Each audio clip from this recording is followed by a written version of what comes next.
Sorry, I'm just making sure the streams to my audience. Happy Sunday. If you're watching this in the replay, happy whatever day you're seeing this. Happy whatever day, happy whatever year, happy new year, happy all the vibes. If you want to know what happens behind the scenes before we hit live, the past 2 weeks we've been singing Britney Spears. So that's where we're at. Has anyone been to a Britney Spears concert? I mean, like OG Britney, right? Back in the day. Anyways, we have. There you go. That was my first ever concert, was a Britney Spears concert. Such a vibe. Yeah. Okay, so we are here today to talk about, as I'm sure, I would imagine almost everybody who's walked into, now this is an assumption, just to be clear, but almost everybody who's walked in the doors of Alcoholics Anonymous or perhaps even a 12-step meeting has heard the phrase, "It works if you work it." So we are going to unpack that today. We both have some notes and some kicking off points. And for me, what I always want with these is I want to hear from you. I want to know what you think. I want to know what your experience is, because your experience, if you feel comfortable enough to share it in the comments, and if you don't, I totally get that, because I didn't comment on anything about leaving AA or being in AA until 5 years after I left. So if you want to vibe along in the comments and share your experience, it would make this richer. If you don't want to, don't do it. This is you doing you, boo. That's right. Hey. So I wanted to start off with, Hitler, because why not? So here is something interesting as we go into even explore and unpack and deconstruct. It works if you work it. And I believe that's mythology. What about you, Tara Grace? Bernie, Weekend with Bernie. Can we get a what up for Bernie? This is a Weekend with Bernie over here. I'm sorry. Can you say that part again? I was just reading the comments. I'm sorry. What do I think about what? I'm sorry.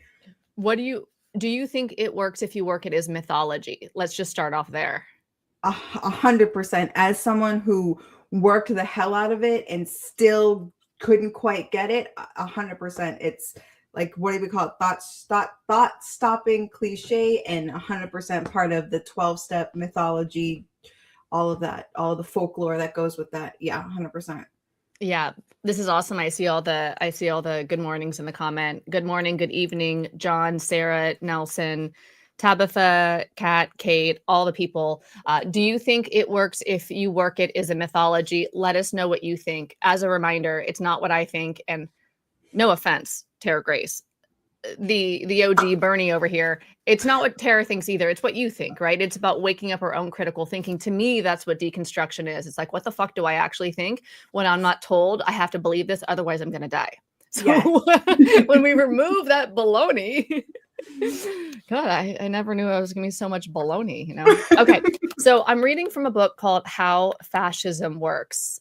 A friend of mine recommended that I read this because of, what I call what I understand as ideological possession, which is like authoritarianism, which is how I see AA. Anyways, the goal of this is from How Fascism Works by Jason Stanley. It's a quick paragraph here. The goal of oratory should be not to convince the intellect, but to sway the will. The anonymous author of an article in a 1925 Italian fascist magazine writes, "The mysticism of fascism is proof of its triumph. Reasoning does not attract, emotion does." In Mein Kampf, which is the book that Hitler wrote when he was incarcerated in the 1920s before he rose into power, or further into power, right? In Mein Kampf, which I believe means my struggle in German, in a chapter entitled "The Struggle in the Early Days, the Role of the Orator," Hitler's leaving his playbook out for everyone to see. Hitler writes that it is a gross misunderstanding to dismiss simple language as stupid. Throughout Mein Kampf, Hitler is clear that the aim of propaganda is to replace reasoned argument in the public sphere with irrational fears and passions. I wanted to start it there because while it sounds so simple, it works if you work it. it fits the description of propaganda. Keep it simple, keep it third grade level, keep it a mantra that you can say over and over and over again, and that it bypasses reasoning and it gets emotional. And you know what we do in the meetings? Well, the meetings I was in, we hold hands at the end of the meeting and we say, it's not a religion, but we're just going to say the Lord's Prayer here, or the third step prayer, or whatever, or serenity prayer. It was one of those three. And then we're going to shake our hands up and down as they're held. And we're going to say, it works if you work it. And we might even say, it works if you work it and you're worth it. Or it works if you work it, keep coming back, something like that. But we always say it works if you work it and shake hands. Now, it might be different in your meetings that you went to or in your country, but it's simple phrases that's the indoctrination. It works if you work it. Literally, it's in Hitler's playbook.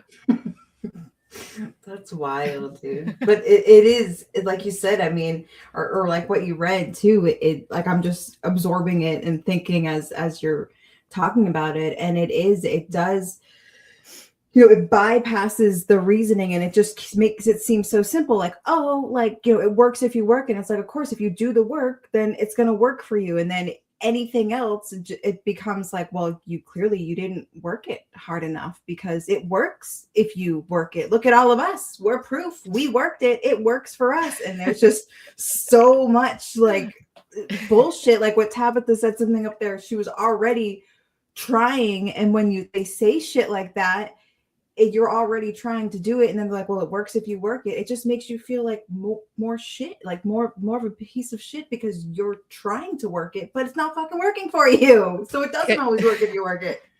Can we bring Brittany back again? If you came on a little late, we did kick it off with Brittany, bitch. What's her song?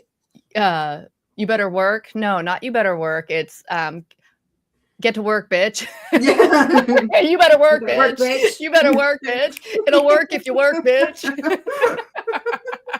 It is okay to laugh while we deprogram, because what the fuckery, bullshittery were we even in for however long? How long were you in 12-step? I was in AA for 10 and a half years. Let us know in the comments. How long were you in? And were you a true believer? So you can write I would write in the comments, I was in 10 and a half years and I was a hashtag true believer. Let us know how deep you went into the insanity. Yeah, I was in and out for 10 years, just cycling in and maybe a little bit longer, but yeah, it was not a good time. Okay, so I put together a little framework for us to go here. Let's see. We have a couple comments. This is funny. Sarah says, it should be like, bitch, is this thing on? Bitch, is this thing this thing isn't working? Well, seriously.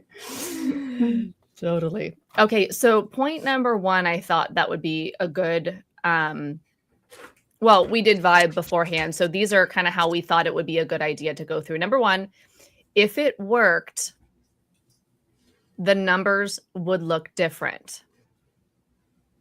So AA publicly claims about a 90% effective rate, I think. And looking at the data, people tend to say it's closer to the 95% failure rate.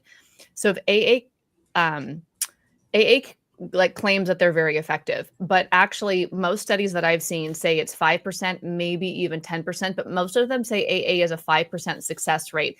So to say it's a 5% success rate is as if I had this much lemon water in my yes, I drink water out of one of these.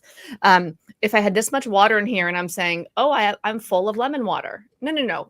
You're fucking empty, bro. Like, hello, glass full, glass empty. Like, if there's this much, it's like empty. So to say it's a 5% success rate is like delusional. No, it's a 95% failure rate. Like the failure is so extreme that to call it successful is like part of the propaganda campaign. So independent long-term outcome data consistently lands that AA is around 3 to 8% sustained remission. So let's discuss if it worked, if you work it, then why are the stats so low? Right. And like what I said before we press record, it's like, if it worked, if you work it, the way that people are saying, I really believe that AA would be standing room only, right? It would be so hard to get in because all of these people who worked it would still be going and would still be working it. But the fact that you could pretty much always get a seat, and there's usually a lot of empty seats, and there's usually only a handful of people who have been there 5 or plus years. I feel like that speaks volumes too, you know. Tabitha said, make it make sense, because it doesn't. Sure doesn't. Sure don't. Sure don't. Burn that one down. Mhm. Sure, yeah, you got to. Harry said, most I saw long-term sobriety acted out a lot sexually, gambling, preying on newcomers. I remember seeing a lot of that myself. And Bill Wilson was in that category, right? I mean, he died essentially of his cigarette addiction. And he also had, I don't know if you'd call it an addiction, but he also was so prolific in his 13th stepping or sexual predation inside of AA, I think is what it would be called. Although I don't want to be accusatory here. I wasn't there. But as the story goes, he was so much, he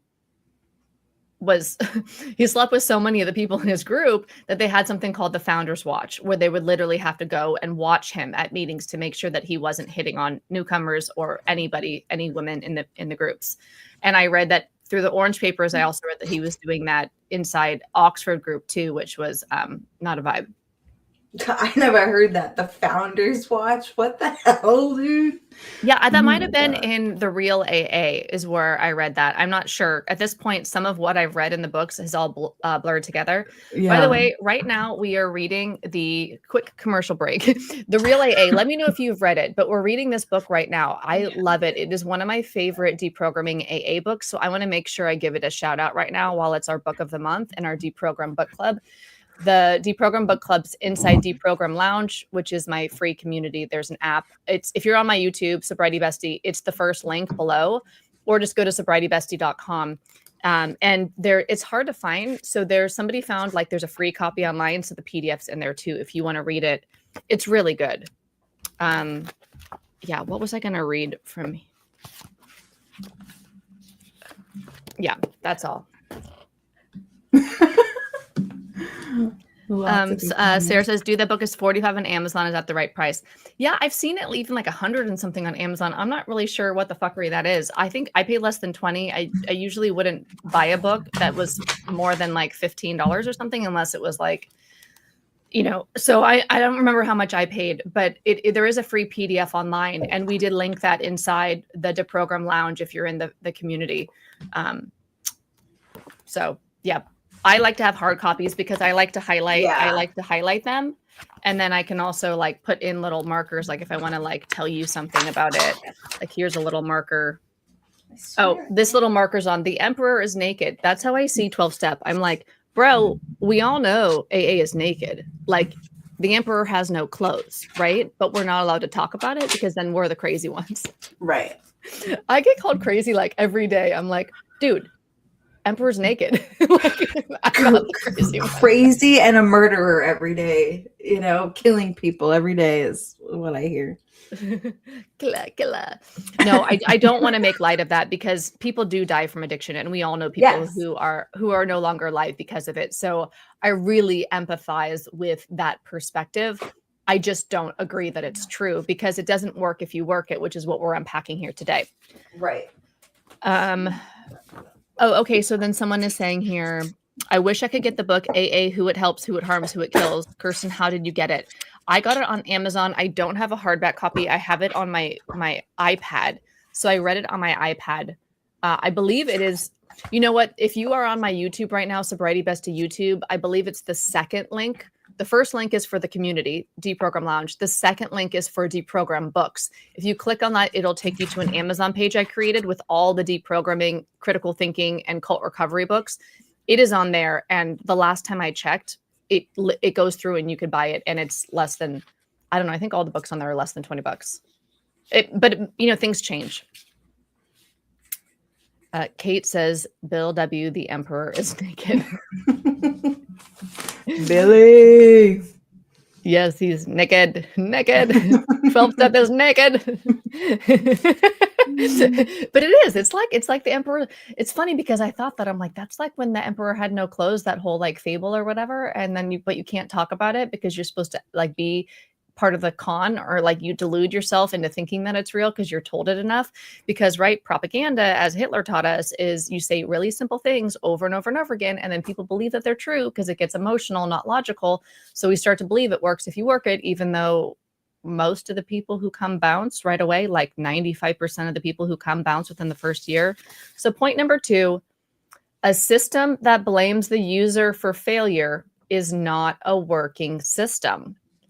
When something doesn't work, the AA doctrine doesn't question the model. It says you didn't work hard enough. This is clearly not science. It's like some sort of loyalty preservation belief system. It's to keep people believing that it works, even though all the evidence is like emperor's freaking naked. Like it's not working for the majority of the people. It's not working for. So most systems do not blame the user if there's a problem. They update, it's called like a bug, right? So they update the bug in the software because there's an issue. It's not a user problem. So yeah. Yeah, and it's so the way that it just that idea has infiltrated treatment, right? Like we have this multi-billion-dollar treatment industry where we have just accepted that if someone goes to treatment a whole bunch of times, 1 time, 20 times, whatever time, and it doesn't work, it is not the fault of the treatment. It is 100% the fault of the person. Either they didn't want it bad enough, they didn't work it hard enough, they didn't surrender. Like that has gone way into society, and what people believe and think about people who struggle with the substance use disorder is that it does work if you work it, whatever that looks like to what other people think. Nobody ever questions, what are we doing for the help? What is this help that's not working for people? Nobody questions that. Everybody just looks at, oh, you didn't work it, you didn't want it, you didn't, always blaming the person. It drives me nuts. Totally. So we got Mr. Pug here. What's up, Mr. Pug? Mr. Pug. Good evening to you. I suspect a lot of people who go to meetings know the emperor is naked, but they just go for the community, like people who go to church who don't really believe in religion. 100%, I agree with you that maybe most people aren't full-on true believers. But also, the more that I've studied thought reform and, essentially it's mind control or brainwashing, right? It's difficult. If you keep getting in the shower, you're going to get wet, right? And the shower's, if you keep walking into the shower when the water's on, eventually you're going to get wet. You could only dodge so I don't know that it's possible to continually to be exposed to the propaganda without some of it seeping into your brain.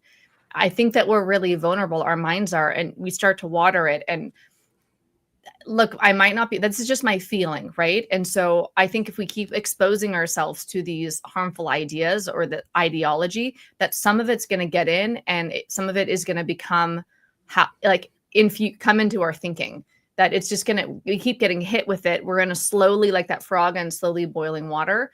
That's kind of how I look at it. And that's why somebody asked me on a YouTube comment or somewhere, a comment, would you ever go to a friend's sobriety birthday and celebrate a milestone with them? And I was like, yeah, of course I would celebrate a sobriety milestone with a friend. But if you mean, would I go to an AA meeting with them to celebrate their birthday? Hell no. I'm not going into an AA meeting anymore because I don't want to drink the poison. And I don't think that you can actually take a sip of the AA water, like go to a meeting without having that poison be coming towards your brain. I don't want to have to be defensive the whole time and be like, this is bullshit, or even here. I don't want to expose myself to it. Just like if there was poison in the water, knowing it isn't going to prevent it from getting in my body if I drink it. So I think that I don't want to expose myself to the baloney. I might even just be like annoyed and maybe even angry to hear it versus it actually steering me. Now that, because once you see it, right? Yeah. Yeah. It's funny when you were saying that, it reminds me of the AA's slogan I used to hear about, if you hang around the barbershop long enough, you're going to get a haircut. Hang around AA long enough, you're going to get indoctrinated. Yeah, bringing it home, Bernie. That was a weekend with Bernie, man. It's so good. Because even when you think about it, when the program wasn't working for me, when I left, when I wasn't going back, I was still recommending it to people, right? Because I had heard it for so long and really believed, well, it's got to be me. I did something wrong. It didn't work for me, but it's going to work for everybody else who really works it, even though I knew I really worked it, but it still didn't work for me. But I was so convinced that it would still work for everybody else. Like, that's ugh. Mr. Pug said, yes, I 100% agree. There's a process by which we absorb ideas from the environment. Yeah. Harry said, ideology drives folks crazy. Gaslight, it's a sales close, similar to great films, which often have the aspect that is not real feeling, that we buy into it. The Letters of Transit and film Casablanca. Okay. So number 3 here. Oh, and obviously when a system blames the user for failure instead of looking at the system is without fault, right? The system always works because more of the indoctrination that we hear, and if you just hear it once, that's one thing. But when you hear it every time you go to a meeting, when you hear something like trigger warning, incoming old indoctrination, rarely have we seen a person fail who has thoroughly followed our path. That's part of the indoctrination of it, under the umbrella of it works if you work it. And then there are those, who are constitutionally incapable of being honest with themselves, blaming the newcomer, blaming the member instead of blaming the system. So the system is never wrong. The person is. So I jokingly talk about the cult rules. I think I read number 1 somewhere. It wasn't like my idea, but cult rule number 1 is we're not a cult, right? Nobody really thinks they're in a cult unless you wake up and you're like, oh shit, AA is a cult. And then you start to work on your way out, right? And then cult rule number 2, and this is not like law. I'm just kind of, cheekily, this is how I see it. Cult rule number 2 is, you're wrong. Whatever the fuck we're talking about, you're wrong. So you drank? It's you. You didn't have a spiritual awakening? It's you. You didn't work it right because it works if you work it. So you didn't work it right. Yeah. So no matter what, it's you. So maybe the things are like, you weren't honest enough. You didn't do all of your amends. You didn't turn it over. You didn't surrender enough. You didn't go to enough meetings. You didn't have enough sponsees. You were selfish to the extreme, self-will run riot, whatever the fucking bullshit is. But the underlying thing is no matter what you say, it's you. You are the problem. It's never the system. And that's extremely harmful.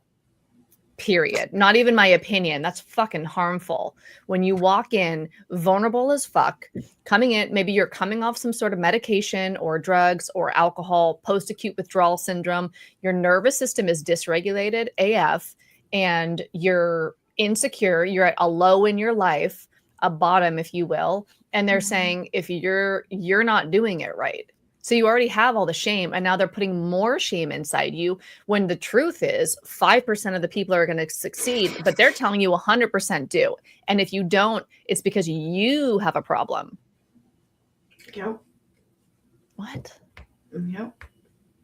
And people accept that. People accept, well, they'll say, well, I know the success rate's low. I know there's, but that's because people don't want to do X, Y, Z. That's because people don't really want it. That's because people don't really surrender. That's because people don't want to do the work. Like the vibe of the community that does accept that it has a low success rate still blames it on the person, and it's still like, well, yeah, we know that, but that's because people don't want to do the work. It's like, what? Mr. Pug said, no matter how hard you work it, it's never good enough. 100%. 100%. I mean, it's always to push you down, because you can't have too much. You can't feel too good about yourself because that's not good for you, Ugh, Green Mountain Mama said, I can't believe I nearly shot myself in the face because AA didn't work for me and I believed it was my fault. Grr. It's I mean, so many of us believed it was our fault that it didn't work, because we see the few people in the room, what's that called? Like survivorship bias. We see the people that it is working for, and then we're like, oh, well, there's something wrong with me because it didn't work for me. And it works if you work it. And we hear all of the things, and then you just get stuck. You get stuck in this feeling of like, why is my best not good enough? And that's what I've said to some of these 12 steps. I said, listen, let's say that's true. Let's say that people don't work it, right? They get something wrong. If people's best isn't good enough, then the program is still shit, right? Because these are people who want it. And so if what they're doing, if what you have designed and laid out in this program is not working for majority of people who want it, there's a fucking problem, Yeah. It's wild. And I also want to say, Green Mountain Mama, if this is reality and not a metaphor.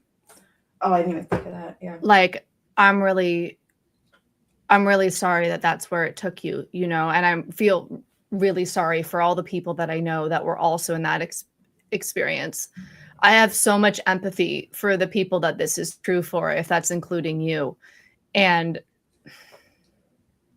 there's people that are no longer here that I believe that this was their reality, that the harm of it works if you work it, and then believing that they're at fault because it's not working. And then also the people who barely survived AA or 12-step, NA, whatever, and lived to tell about it, and were either they tried to take their own life and it didn't work, or something happened right when they were trying to. And it was because of the harm inherent in the system. And that by leaving the system and getting it out of their head and getting actual help by actual professionals, that they actually got better and thrived. So I don't want to take this thing lightly if this is actually true. And this is one of the most horrific parts to me about the ideology, is that the people who it's not working for, because it doesn't work really, they don't all survive. No. There's real harm, and people, anytime you talk about the harm in the rooms, people don't even think about that. Their automatic assumption is to go to like 13 stepping and SA, but they don't realize that people have lost their lives, have almost lost their lives, have barely survived that ideology, that programming. People, like, it's not even on people's radar, but it's very real. Yeah.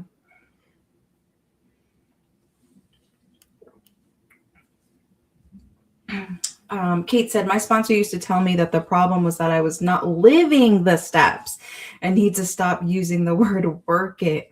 Things for me got even worse after that. That's always something. You're always doing something wrong, Nope. Don't work it, live it. Yeah, you got to practice those principles in all your affairs. Yada, yada, yada. Totally. Green Mountain Mama says, I am much better today. Thanks, people like you. I'm really glad to hear it. And yeah, I think, like, for me, what the first crack in my brainwashing was when somebody that I knew, and in Bali, the fellowship of AA is super small. It's less than 100 people. So, and there's 2 meetings a day. So, everybody. You might not like everybody, but we're going to love you till you love yourself kind of bullshit. And his sponsor told him, some of you guys know this story, but his sponsor told him that he couldn't get out. He hired professional help, and his sponsor told him to cancel that help. And so he did, and that he wasn't allowed to get professional outside help, which is professional help for his mental health issues, until he finished his 5th step. And he took his own life before he got there. And now his 3 kids have no father. And to me, that was the first crack in my brainwashing, because I was like, well, how can I be a part of a group that I mean, we had this whole ceremony on the beach in Bali with like a Balinese priestess and stuff. And I'm like, in my opinion, I'm like, AA killed him. Like, this isn't right. This isn't right to tell people that they can't get, that AA works, and you don't want to water down AA's working because with outside professional help. Literally, not everybody survives that. It's incredibly dangerous. So when people say that I'm killing people or that I'm dangerous, I'm like, bro, you don't even know what you're talking about, because they think, and this is my perspective, they think But the people who in AA, the funerals that they go to, are because they didn't work it right. Because it works if you work it. They're not realizing that 95% of the people fail. The majority of the people it doesn't work for, but you're telling them it does. So you're gaslighting them that you have a solution when you don't, and then it's not working for them. And then they are hopeless now. And what does a hopeless person do? Because what is depression is when the future, you can't see a better future. Yeah. I didn't know we were going to go here, but here we are. I know. But I mean, that is where it works. If you work, it takes you. Yeah. That is very real. Like, it sounds like such a simple little, like, it works if you work it.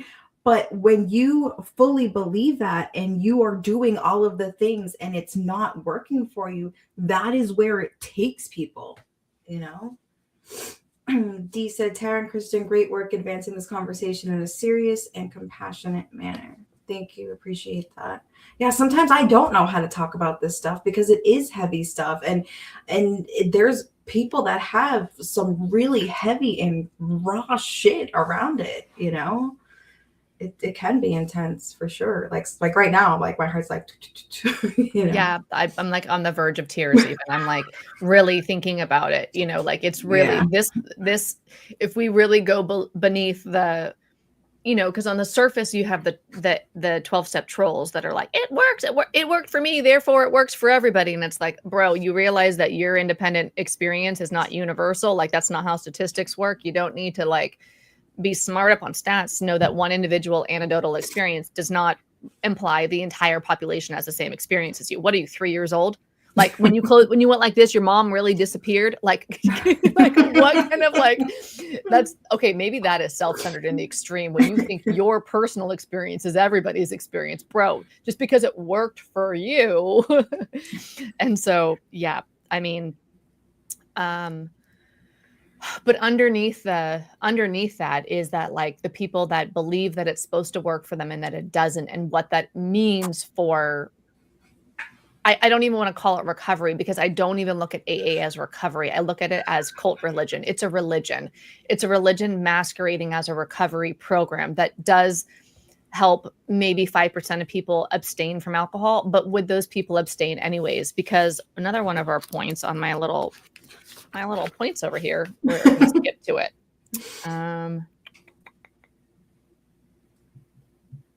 Well, let's just go in order because I'll just get confused otherwise.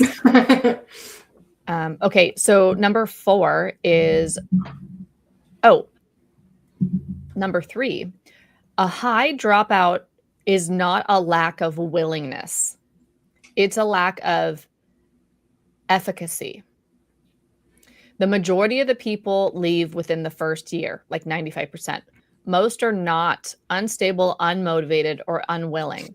They simply don't improve, or they recognize the harm and quietly walk away.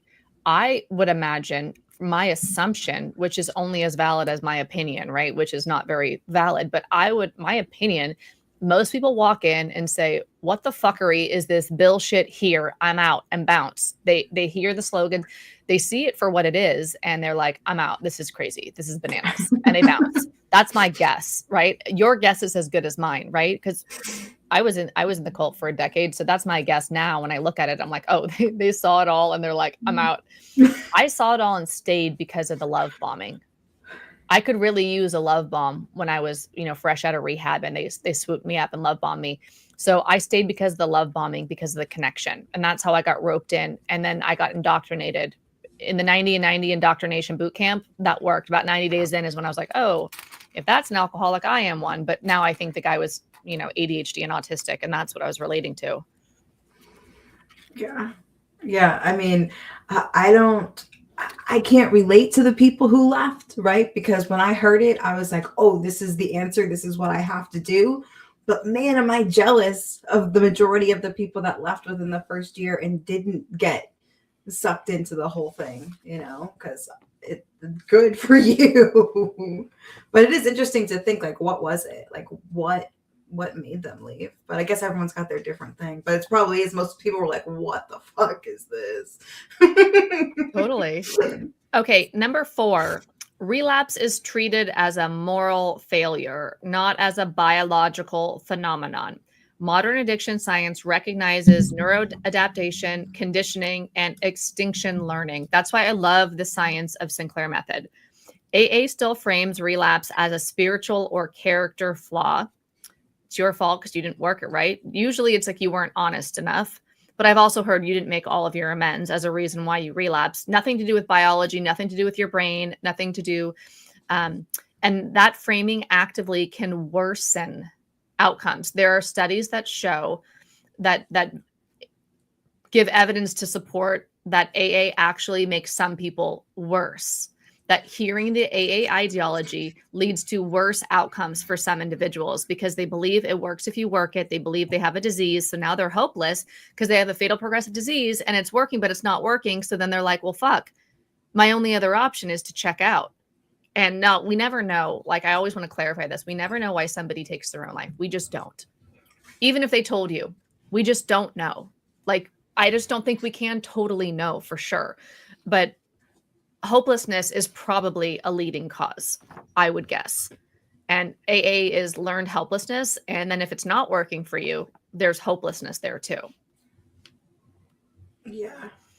And I really feel I am one of the people that it made me worse, right? Like once I learned all of the things, and then once I believed that I had no control once I put a substance in my body, that definitely made it worse. It made it worse to think like, why can't I do this? Like I am surrendering. I am trying to give my will over. I am praying. I am helping others. I am doing 10, 11, and 12 on a nightly basis. Like what else can I do? Why? And again, it goes back to like, why isn't this enough? Like, how does not wanting it and how does not doing all of the suggestions, how is that still not enough for my brain to still be cuckoo for Cocoa Puffs? You know, like I was just, I was not okay, but everyone's like, just pray about it. Just keep praying about it. Just keep praying about it.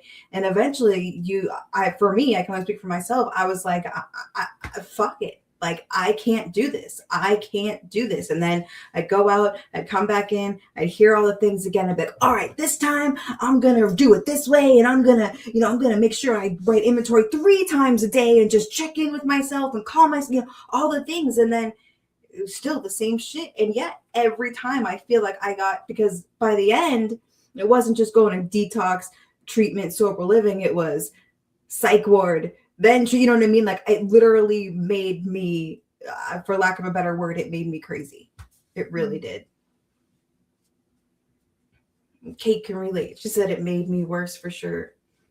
Same.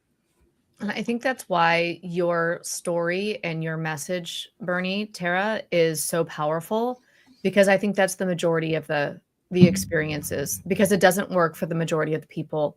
So that's why I think your voice is so valuable in this space, because I think it's more relatable to people who are really struggling with it. And they need to know that, I know it's going to make me cry too, because the most of the people that go, it doesn't work for you to say like, it didn't work and I left and I'm doing great and I'm not even abstinent, like, and I'm fine. And there is no fucking monster in the corner. Like, that's the norm. The norm is it doesn't work. And the struggling that occurs when it doesn't work, and the in and out of rehab, in and out of the rooms, all of that, that's the norm. That is the norm.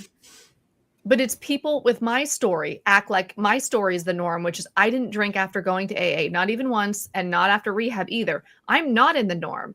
I'm in the like stubborn as fuck, whatever the fuck I'm in category, and I'm not the norm. So to preach my story as the norm is harmful.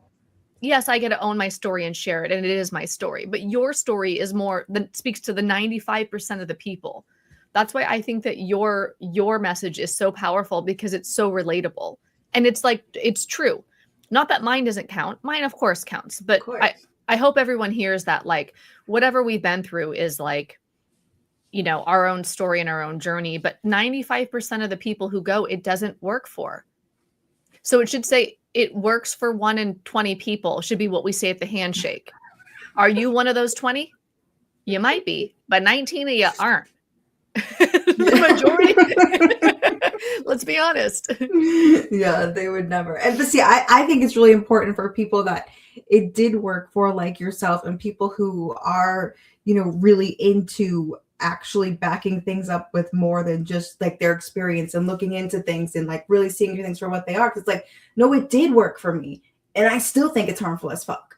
Like I think that's really important to bring to the conversation too. And I think that's what's cool is that we did have such different, and we represent the people.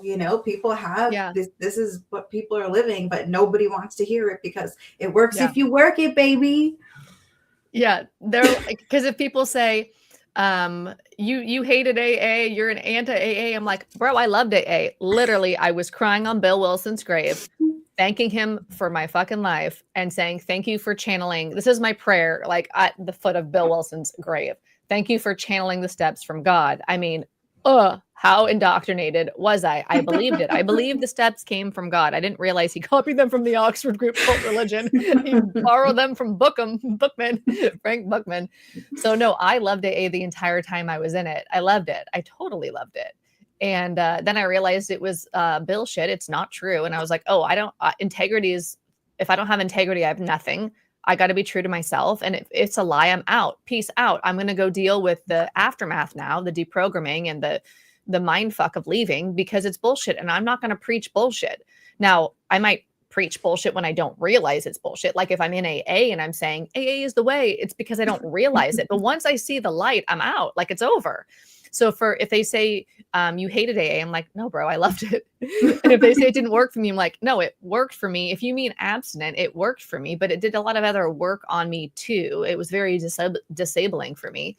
But if they say to you, like, you're powerless, you're like, no, I'm not even abstinent and I'm not powerless. I'm fine. Like I'm in choice, bitch. Like, so we can like combat like so many of like, it's just not true. Right. And it's so individual. There is no, like anyone who says their one way is the way, that's like giving cult. Not that everyone who says that this is the only way is a cult, but it's a cult vibe. Yeah. Let's see.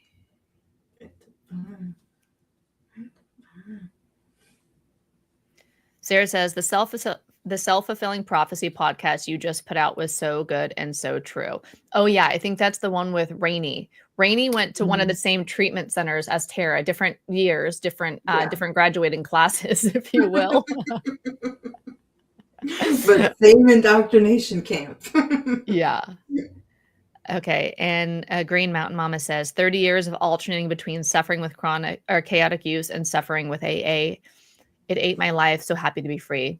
Glad you're free. Yeah.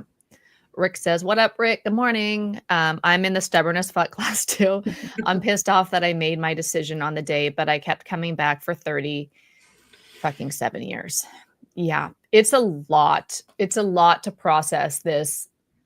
I mean, I can feel the same way depending upon where I let my thoughts go about the 10 years I spent in AA as far as like a waste of life, like, all that. And yeah, there's a lot of grief. There can be a lot of grief. Where I'm at now today is that I do feel really excited about how I feel intellectually, my intellectual understanding of things, my embodied, like visceral experience of having been culted and deculted and still deculting now or deprogramming. I love all that it's been teaching me about the brain, the mind, addiction, the world, manipulation, all of the things. I wouldn't trade who I am now for anything, but in hindsight, I never would have gone, right? I would never, if I could go back, I wouldn't have gone. But I also feel very excited for my current understanding of just, I guess, life and psychology and all of that. It's priceless. So it was an expensive decade-long price tag to pay, but yeah.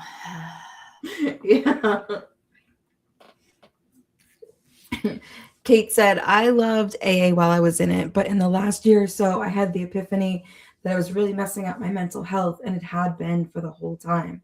And that's the thing too, is even though I was struggling, I still loved it because I was like, aren't I so lucky to have this guide to living that if I can just get it right, like this is everything I need. Look at all this community. And it's like you know that vibe. It's like, oh, like we're so lucky to be an alcoholic or an addict because real people don't spend this much time, working on themselves and looking at their character defects. Like there was still so much that I loved about the program, even though I was still struggling like all hell because I thought it was such a gift, because that brain was washed, baby. Yeah, the brain was washed. And then what's the okay. Another clue. Okay, here's how you can tell someone's in a cult without realizing they're in a cult. My brain needed the washing. Anyone who says, okay, it's brainwashing, but my brain needs the washing. I'm like, that's part of the brainwashing. That's literally part of the indoctrination, that we need the brainwashing.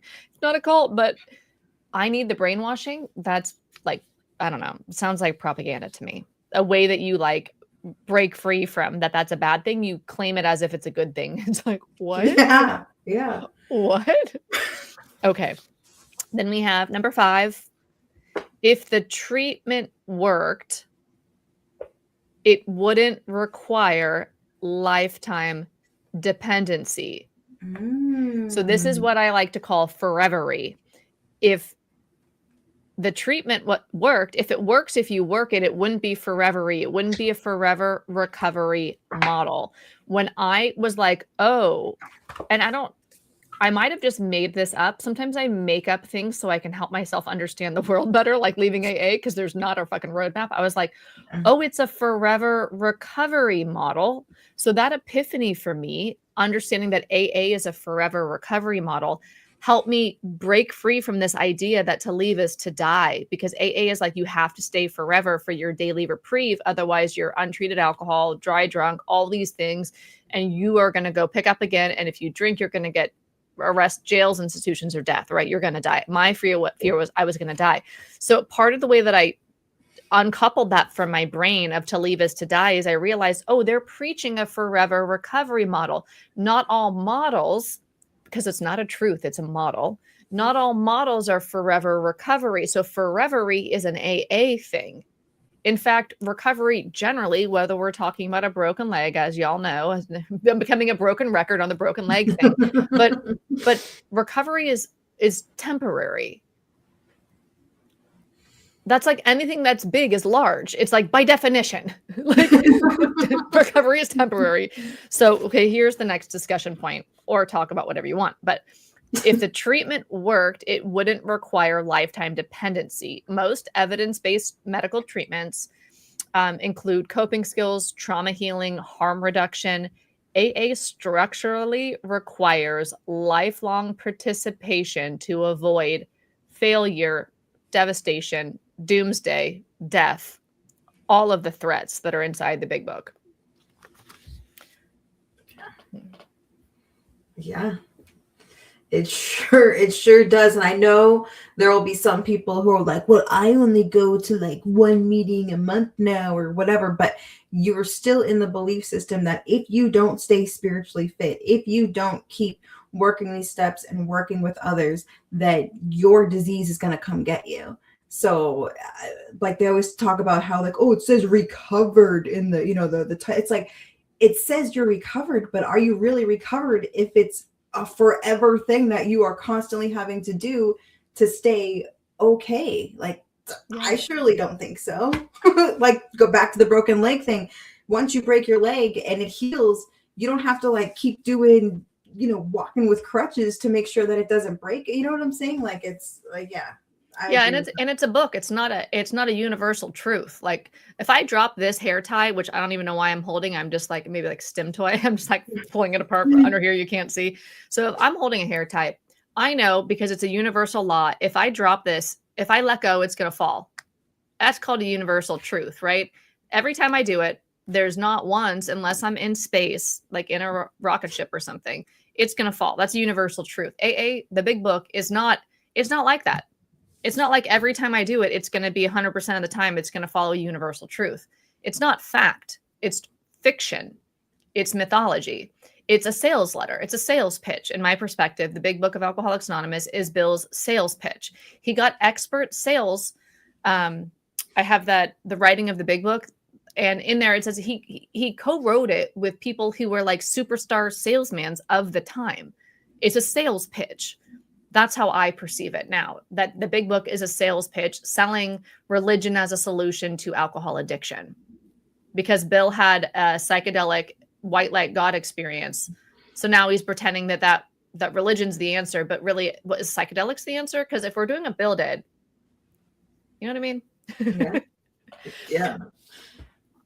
Just made up something else and said, well, this isn't really what I did, but hopefully it should work for you and for every, for every person that needs help. This should work. It really is crazy when you think about it. Nelson said, "I'm in choice, bitch." Sobriety bestie. Now get to work, bitch. It's gonna work if you work a bitch. It doesn't work if you work a bitch. It works for 1 out of 20 people if you work a bitch. Let's just be honest. Yeah. All I'm saying, I'm not saying burn the church basement down. All I'm saying is, let's be honest. Like, why are we lying to people? Because I think what I perceive is that there's this idea that the ends justify the means, which is super culty. And it's that we know what's best for these dumb, drunk people. So we were going to coerce them into this system without being honest, transparent, or telling them the truth for their own good. I know better than you, so I'm going to lie to you to get you into a system. That seems to be what people are saying. They're saying it in a lot kinder or more manipulative terms that aren't straight up just saying that.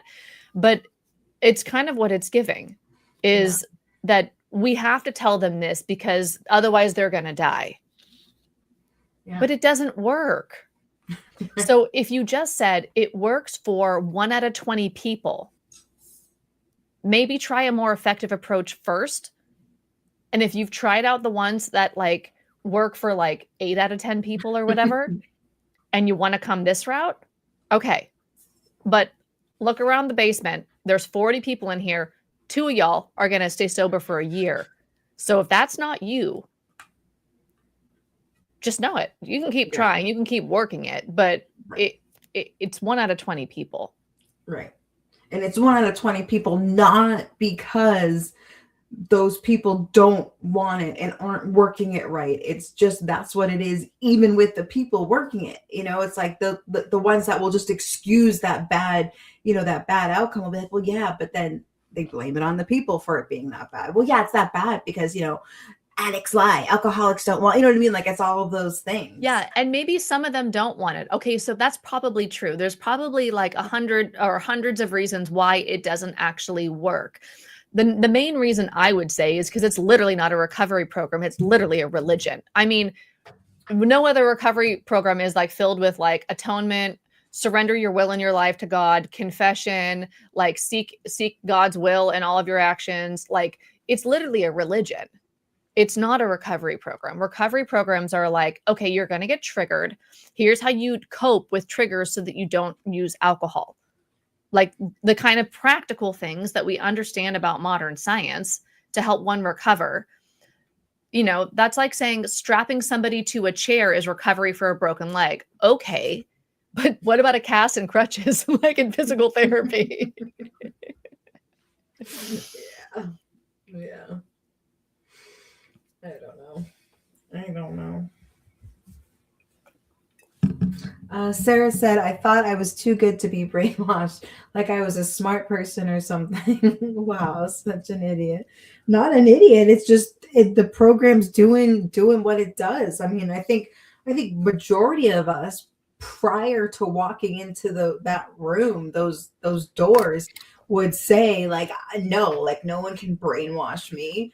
Like we would really think that. But then once you get submerged and the cult starts culting, then it's happening, but you don't even realize it. And that's what makes it happen, is that you don't realize it.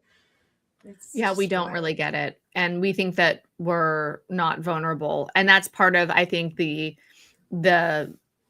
I'd say maybe it's ignorance or arrogance of the human mind. because I thought the same thing. I think that we tend to think that we're invincible or that we're not susceptible or whatever. And I think ironically, that's what makes us more susceptible in a way, because we think that it's not going to affect us. So our guards are down because we think that, we're not looking, I don't know.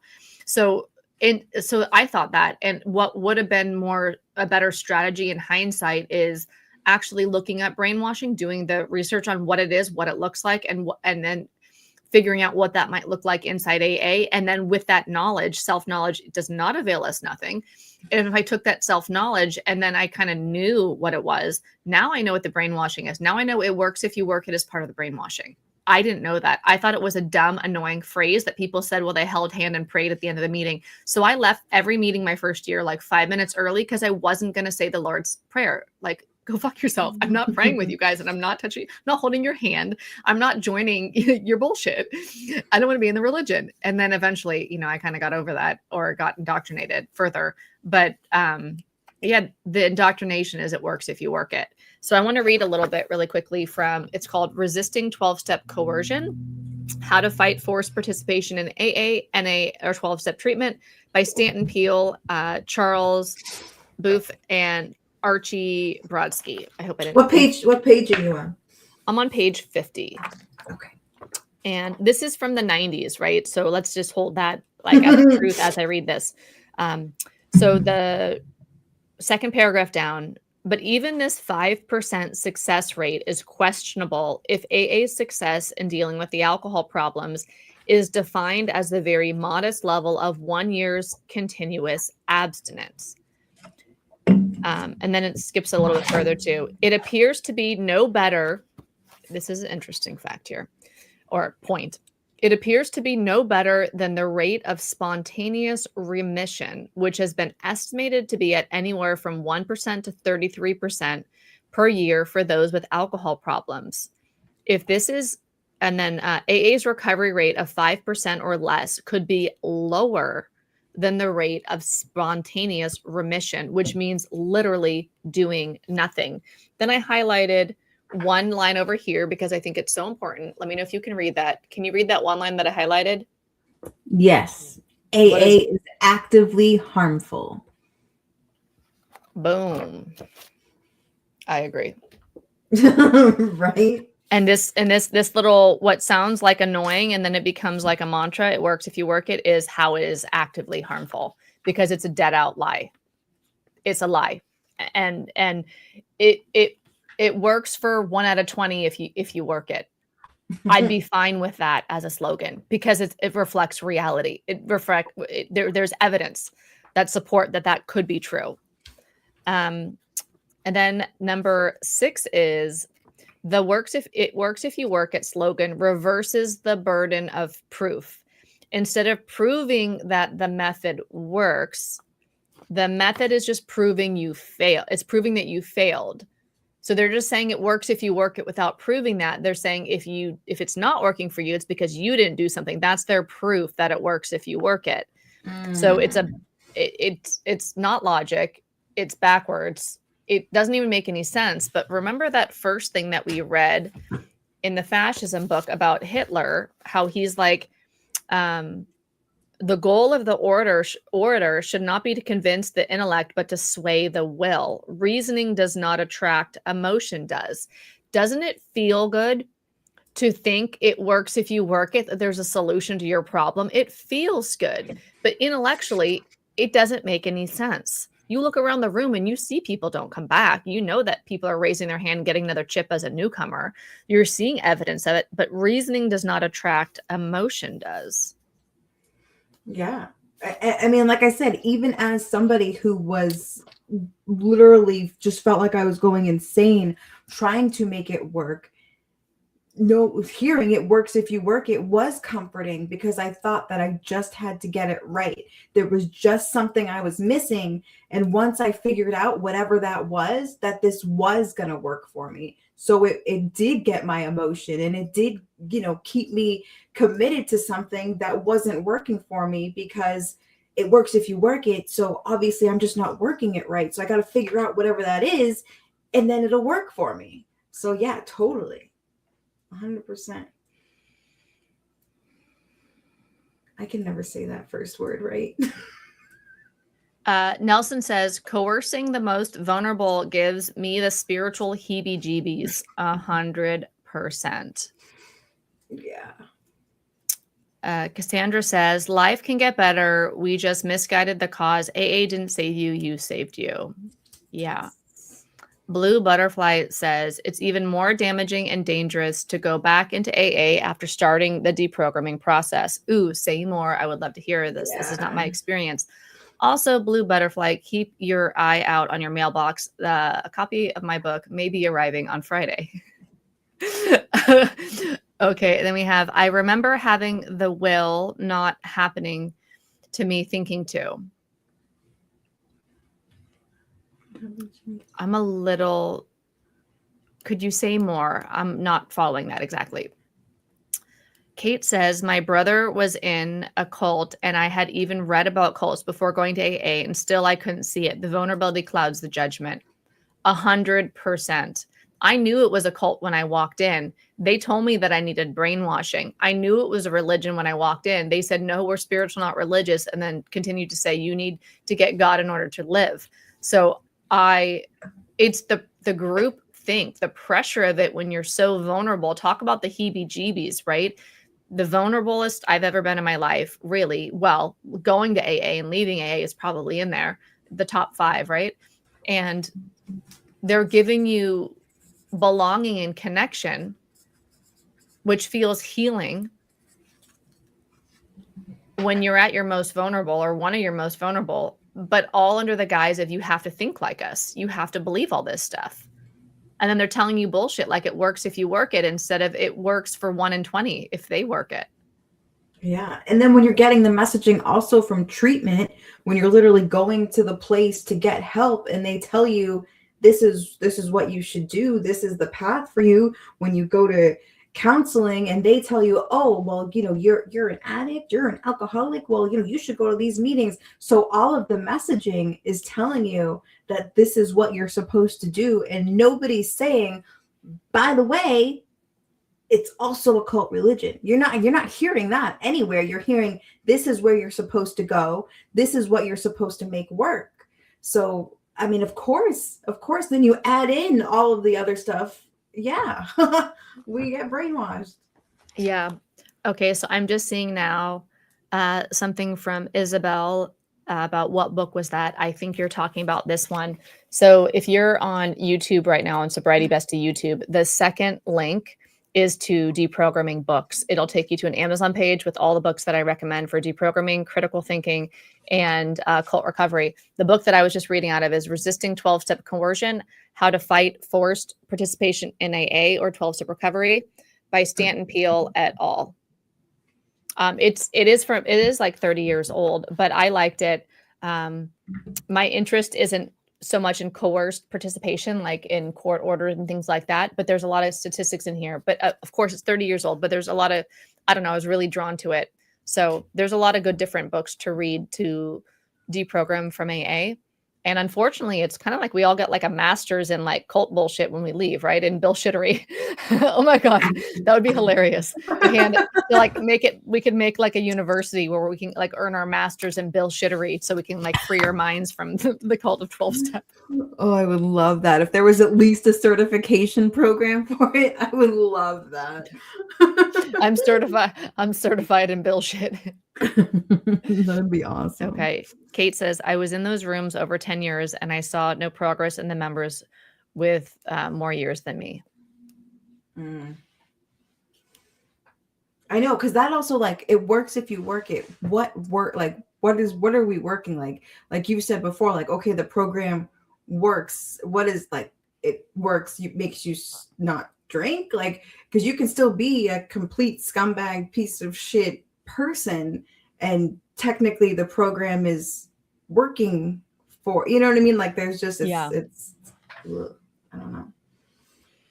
What is up, Harry, for exit trauma? Any therapy suggestions? IFS? Yeah. So are you speaking about my exit trauma video inside the Deprogram Lounge, like the Deprogram course that's all free? I think that's what you're referring to, but I don't know if you're the same person that was in there commenting. Yeah, for exit trauma, the way that I see AA is it's a cult religion, right? And so when people leave cults, it's called exit trauma. And there's very specific ways that we can be traumatized by cults and experience that trauma when we leave. Not everybody who leaves AA is traumatized. Trauma is just our nervous system's reaction, right? So it's very individual. It depends upon a lot of things. But there are like ways that that pattern plays out. And so if maybe I'll put it on YouTube, but I do have a video on exit trauma that's free inside Deprogram Lounge. First link below on YouTube. Sorry, I don't mean to sound like a commercial. I just want to let you know where all the resources are if you're watching, because I don't want to have you have to ask questions or not know where to get it all. So what kind of therapy do I recommend? Well, I can tell you what I did and what I love about what I did. I don't know what anybody should do. But I'm happy to share like what's worked for me. Okay, Harry. So I actually did learn about IFS, which is internal family systems. So I left AA April 2020. And one of the things that I did in a couple months after leaving AA, it was pandemic vibes, right? Things were closed down. I was in Indonesia. The Bali, the island was closed. The airport was closed for like 2 years, but everything else was kind of open, except the beach was closed for a couple months. But so what I did was I hit the books hard. I love studying. I'm like a nerd always. And I'm not a therapist, but therapists have to do, at least my understanding is they have to do 30 hours of continuing education every 3 years to keep their license. And maybe that's just by certain states, and maybe that's just certain American states. I don't know. But for context, they do 30 hours of training every 3 years. And I was like, right, well, I could do that like in a day because I'm fucking weird. So I did like 10, 12 hours a day of these therapy trainings for months, literally for months. I did every course I could find about trauma, about addiction, about anything. And so that rolled me into IFS, internal family systems. I did 2 trainings in internal family systems. So I taught myself how to do it. And then I did it on myself. I didn't do it with an actual therapist. I actually considered like getting certified in it. And I was like, no, easy does it, Tiger. Like you already know what it is. But I really, really loved it. When I left AA, it was the therapy model that made the most sense to me. For anybody who doesn't know internal family systems, just very briefly, it's like parts work. So there's a part of me that's angry. There's a part of me that's sad. There's a part of me that, is not having a need met. There's protective parts. There's vulnerable parts. And so the way that I understood it is that I kind of close my eyes and I separate myself from my emotional experience of anger, of shame, of whatever. And I cultivate a relationship with that part of me so that when I'm actually doing that, I'm in a different part of my nervous system, like a different part of my brain. I'm not reliving the trauma. I'm meeting that trauma with compassion, my own compassion. The way that I look at it is I'm giving myself the love that I never got then. A younger part of me is acting out emotionally, and I'm giving my younger part present day Kirsten love in order to heal it. And my understanding of the science on that is that when I'm, forgive me if this is like boring or not relevant, but this is to answer the question. So when I'm in that space inside my mind where I'm holding that part of me, that younger part of me, that emotional part, I'm holding it with compassion and I'm hearing it, I'm listening to it, I'm letting it speak, then I am actually burning new pathways in my brain instead of reliving the story of the trauma, which only makes the trauma stronger as far as I understand. I'm actually building a new neural pathway. I'm cultivating a new relationship with that part of myself that was hurt. And that is my actual healing. That's how I resolve it. So I like internal family systems because my understanding of it is that it resolves trauma. It doesn't perpetuate it. You're not in a basement always talking about your pain or whatever. You go in and you unhook from it, the story of it, and you're creating a new story. You're burning a new pathway in your brain.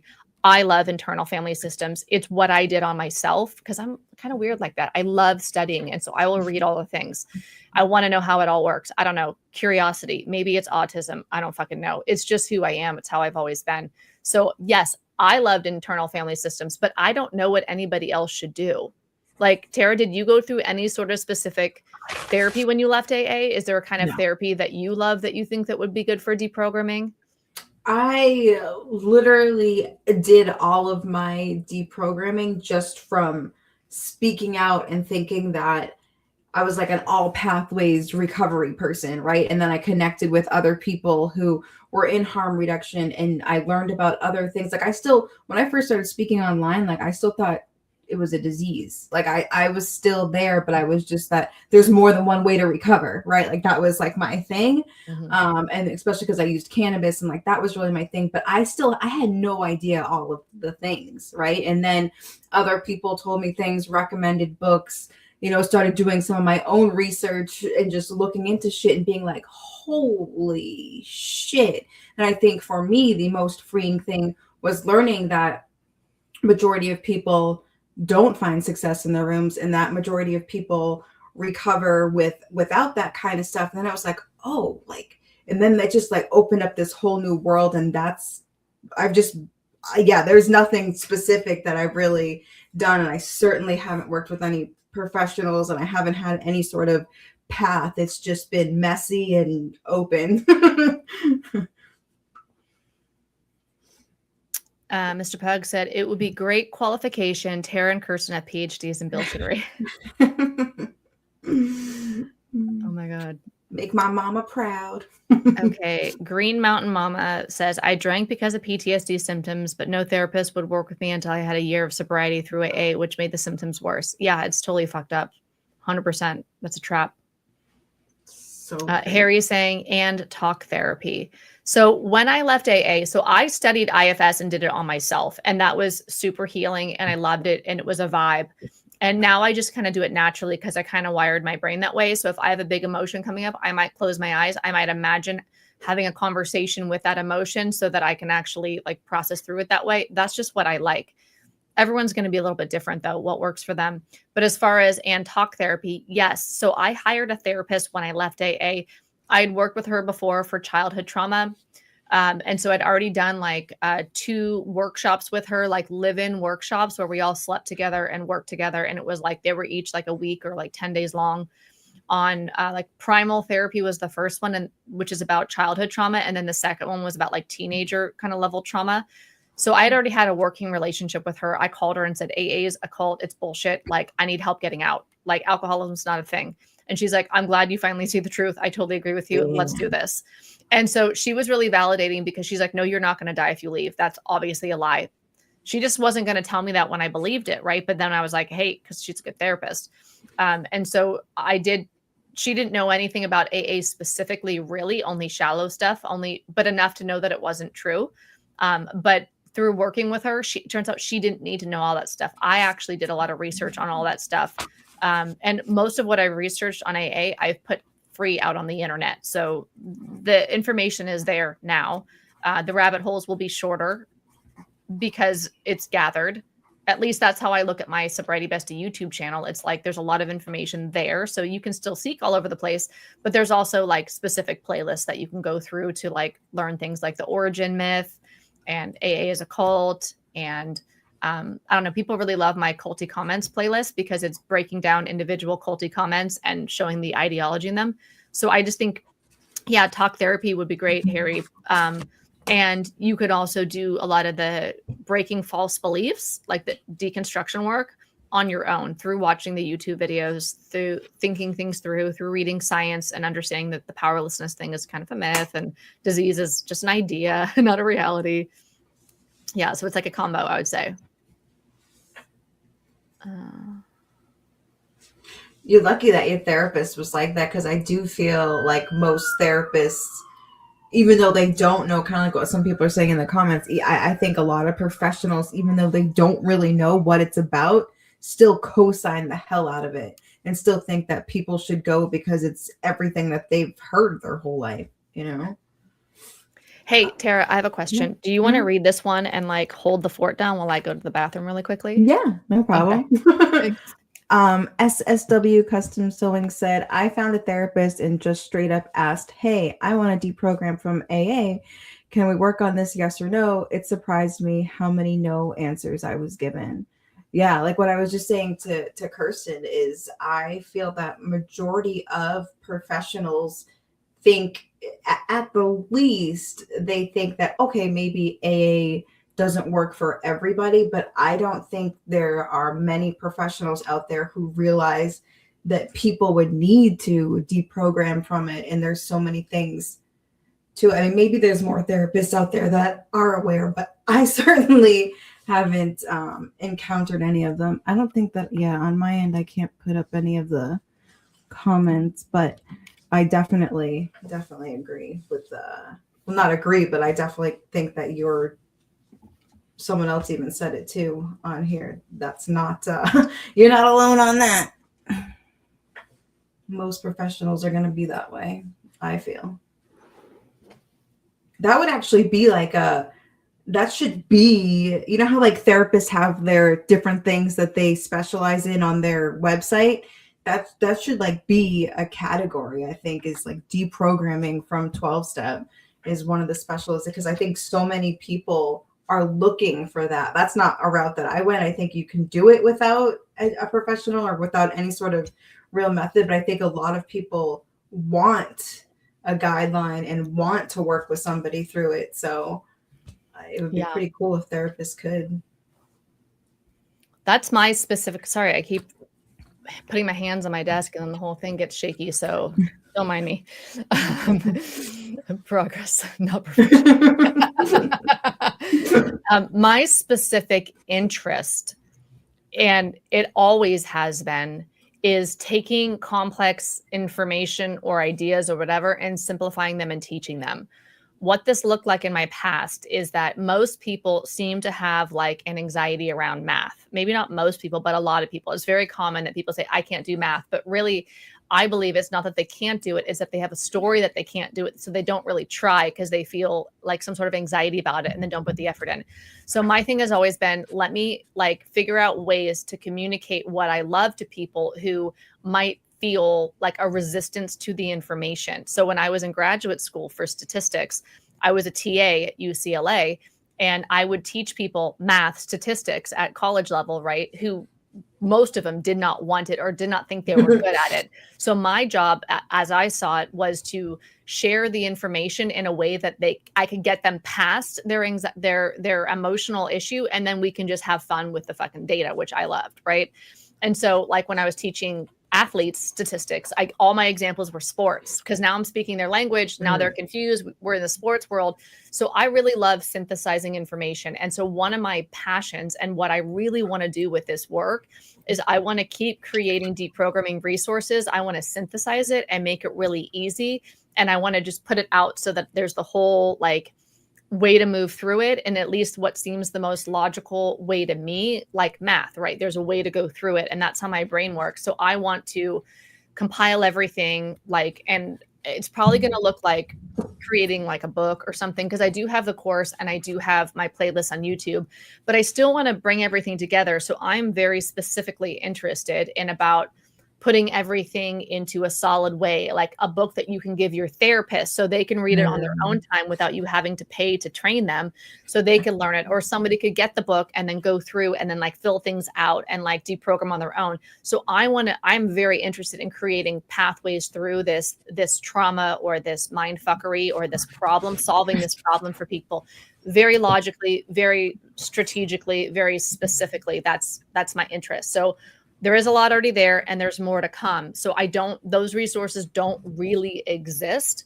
but I have every interest, which means I can get my ADHD on board and do the fucking damn thing, right? I have to be interested.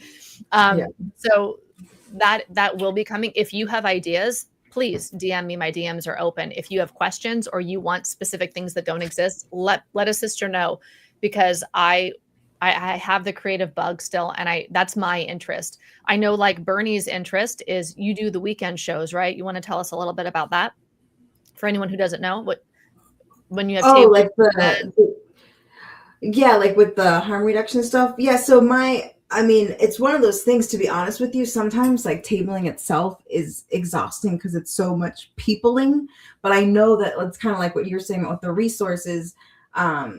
For me, I know that we need more resources where people are actually, using different substances and such, but aren't, because majority of the harm reduction resources that are out there are in places where your average drug user isn't going to go, right? Like the person who doesn't consider themselves an addict isn't going to go to the needle exchange, right? And to get naloxone, like there's just certain things because of the stigma that people don't want to be seen doing.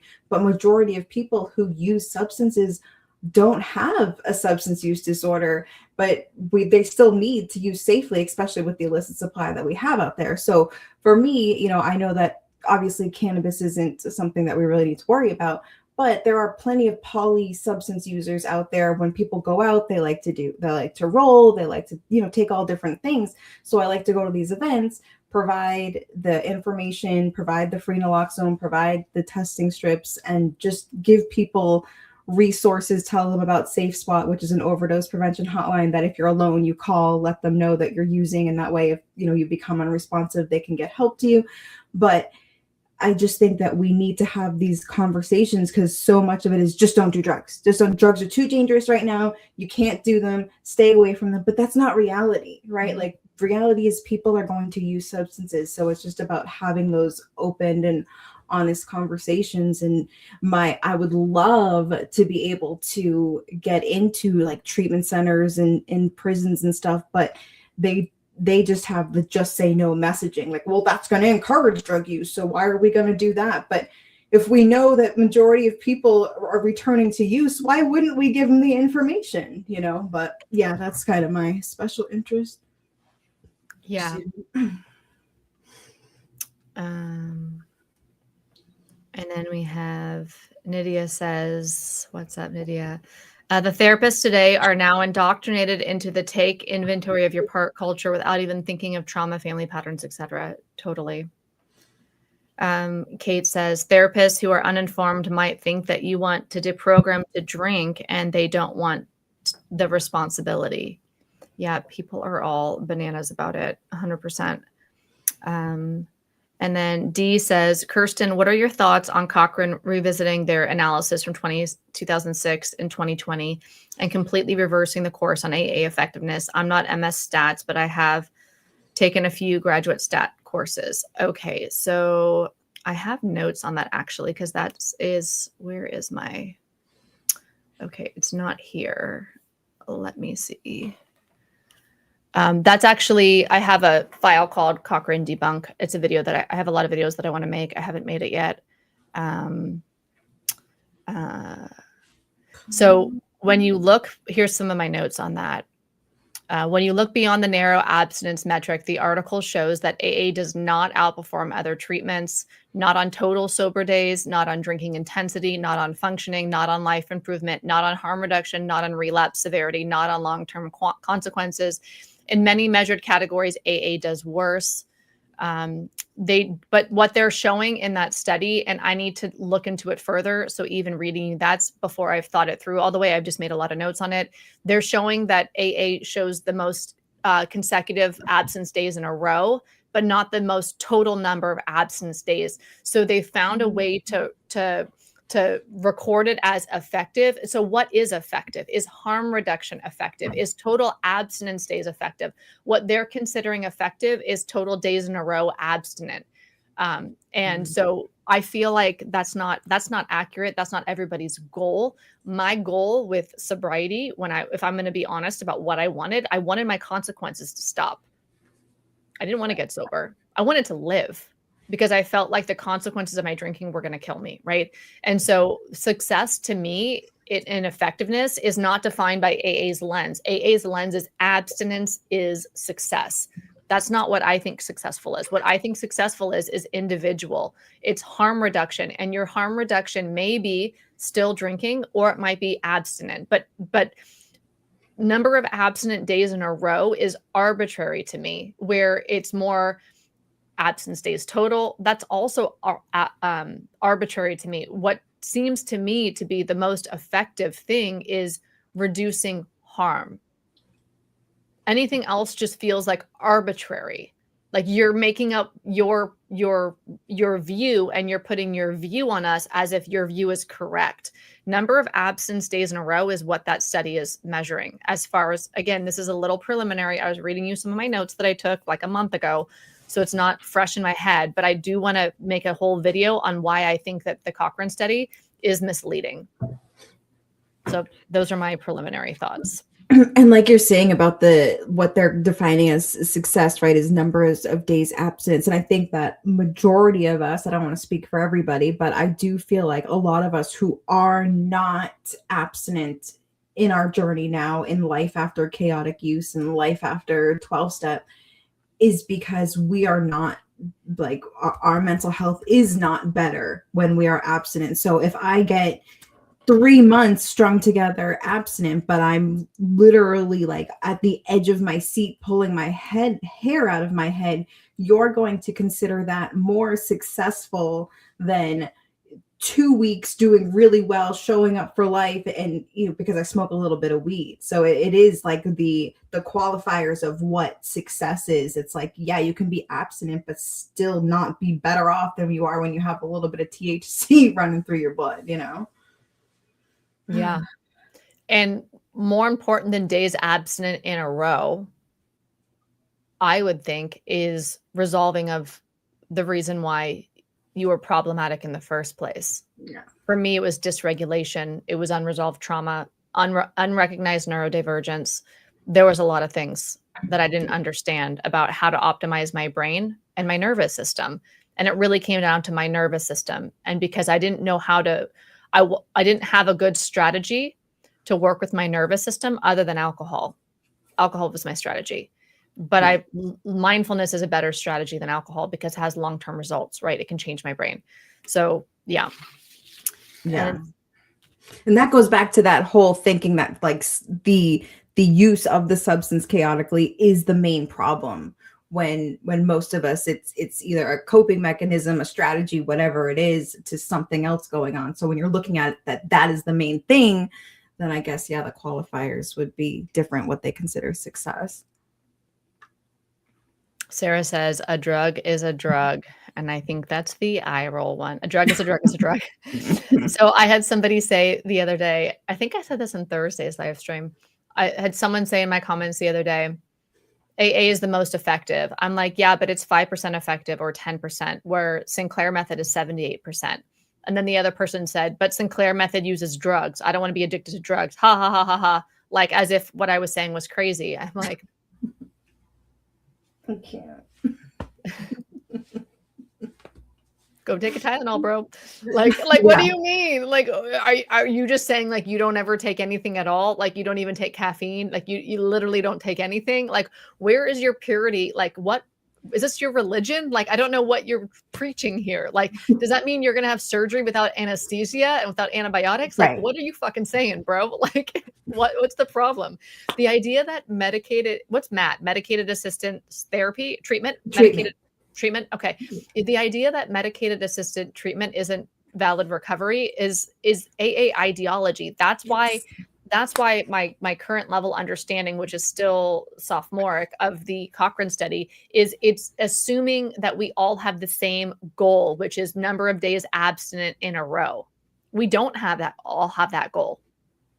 In fact, I would even say number of abstinence days total is a better goal than number of days in a row, but I don't even think number of absent days total is the goal. Right. I think it's harm reduction is the goal. Less blacking out, yes. less binge drinking, less losing your cell phone or whatever the consequences are, right? Mm-hmm.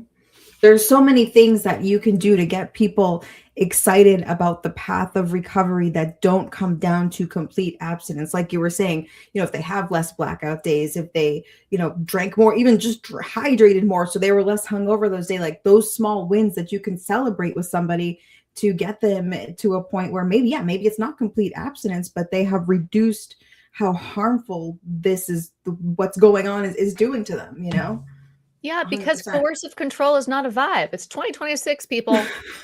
Something about last year, I kept saying it's 2025, people. We deserve better. But I'm like, now it's 2026. Now we're pretty much in we're beyond Back to the Future. You know what I mean? Where did what year did the DeLorean go to? I don't even remember. Remember Doc Scott, was that his name? And Michael J. Fox, and they had the DeLorean and they went back to the future with the banana peels or whatever the fuck.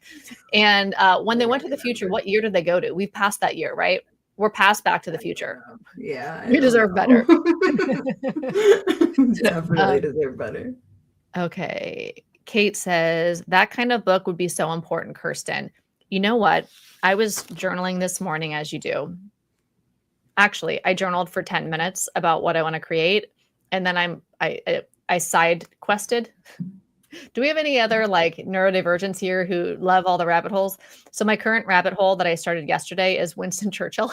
So I spent all this morning learning about Winston Churchill, as you do, because I wake up really fucking early.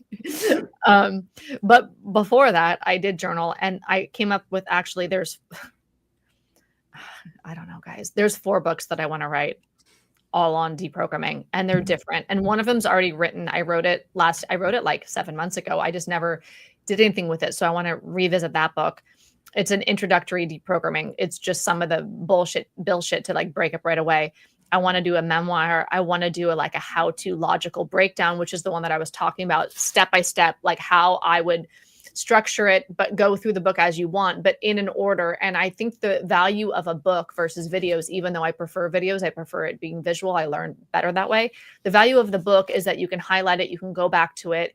You can have journaling prompts and things like that. So you can actually work through it on your own.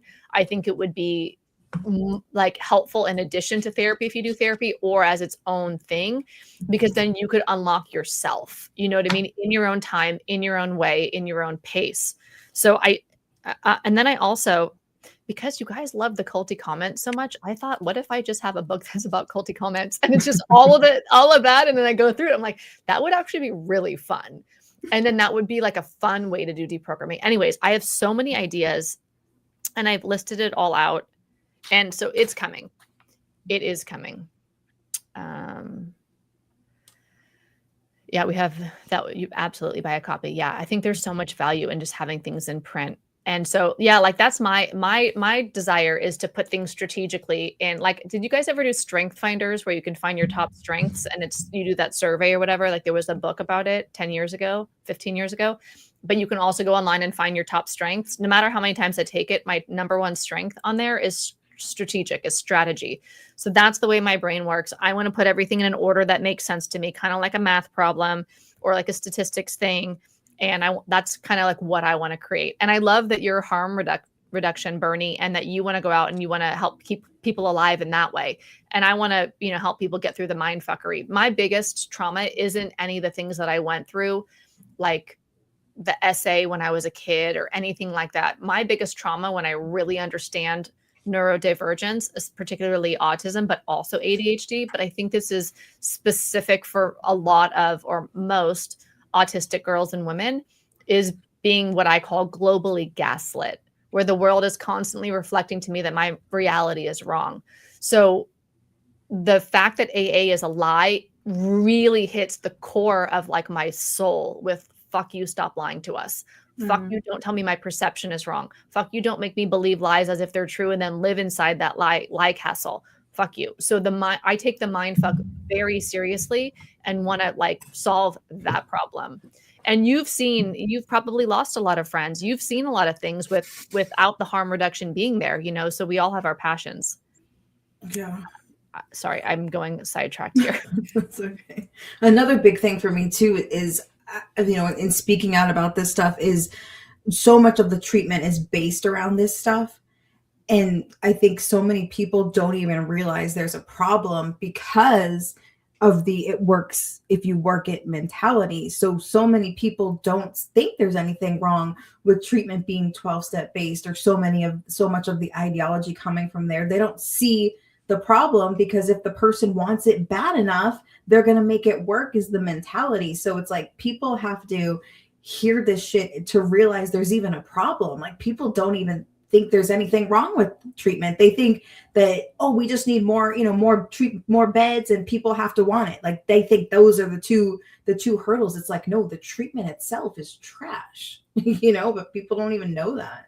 And that's fucking scary. Nadia said, abstinence does not lead to an improvement in quality of life necessarily. That is why the AA sober terminology is dangerous, because people think time equals success. 100%. I say all the time to some of these, as you call them, culty commenters, it's like, you can be 10, 15 years sober and still be the biggest piece of shit.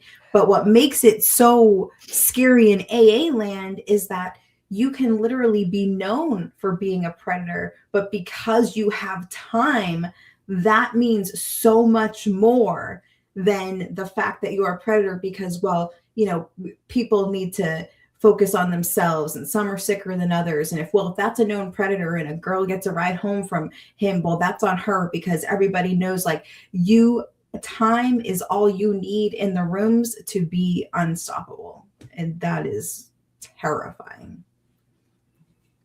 Yeah.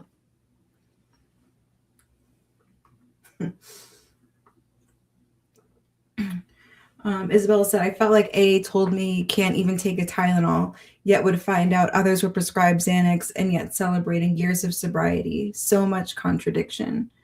Yeah. Just said, love this idea. What is my goal? New concept to me. Relieves so much guilt and shame. Yeah. There's so much more to if I think that I'm commenting on what you're saying with what is my goal, there's so much more to recovery goals than if you're abstinent, because I'll say it again, I've already said it, you can still be a trash but shit bag human, but you're abstinent. So what does abstinent really mean other than you don't have anything in your system? That's it. That is fucking it. Yeah. I don't think I could really be fully recovered from even the recovery ideology.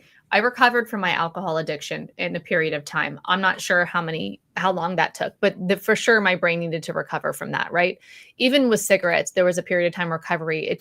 I think it takes a couple of years for my brain to stop thinking about the thing that it was once addicted to. And then I don't even have those thoughts. So is recovery when I stop even thinking about the desire or whatever, or the idea like I should drink now because I'm having a feeling, or having a cigarette, so I should have I'm feeling frustrated, grab a smoke.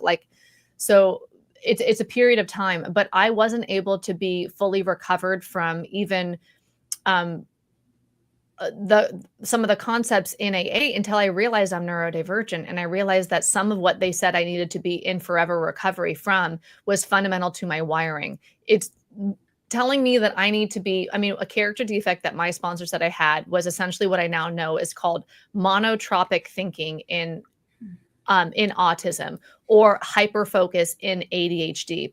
It's same. They also call it special interest, but I don't like that term. But it's the same thing, where one track mind, obsession. There's many different words that point to what I would call a very strong ability and capacity to pay attention to something for a very long time when it's of interest, that it becomes like a loop of being rewarded with dopamine and other neurochemicals, where neurotransmitters, where I can stay focused on a topic of my interest, like this morning on Winston, right? Whatever, Churchill, but whatever it is, like deprogramming is a very strong interest of mine.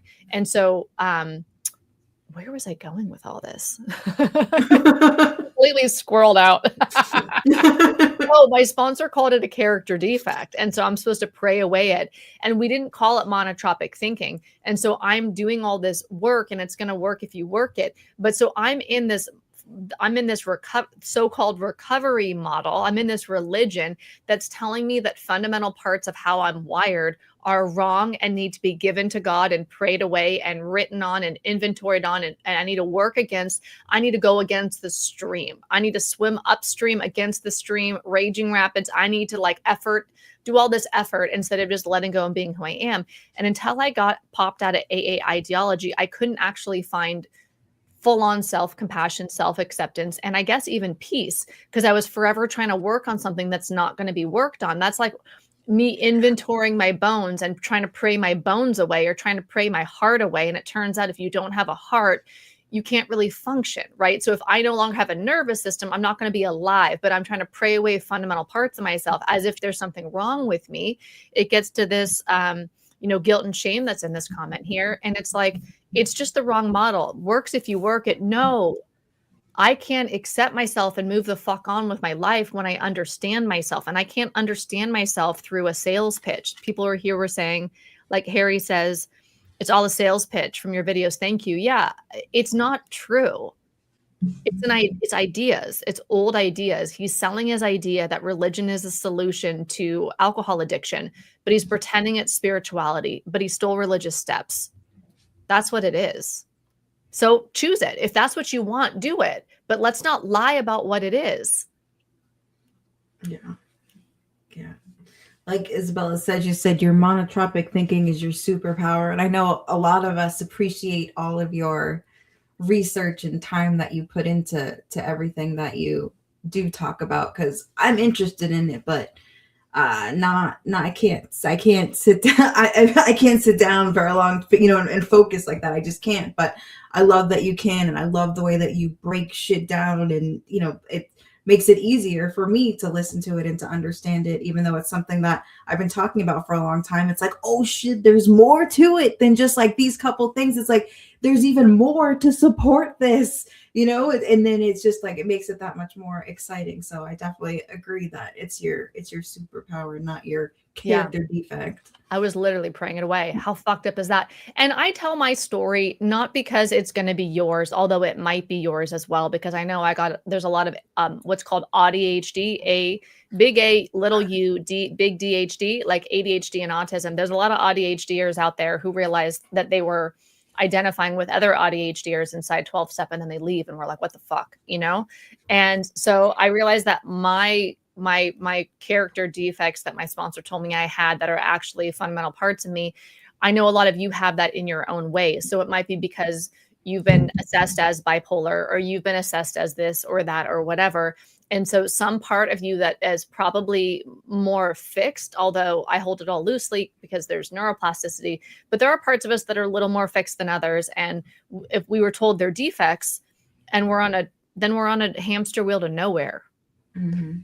And we're wasting our time, when instead we're in the wrong model. We're in a 1930s religion instead of modern medical science, which it's so much more helpful for me to understand I have monotropic thinking and then just go into it, just be how I am and not worry about it, not try to get rid of it, but embrace it and know that I can literally write down 4 ideas for books that I want to do this year and that I can bang them out, and I might not get to all of them, but and to just focus on the thing you want to focus on, and then not worry that I'm, in AA, they're like, it's an obsession and obsessions are bad.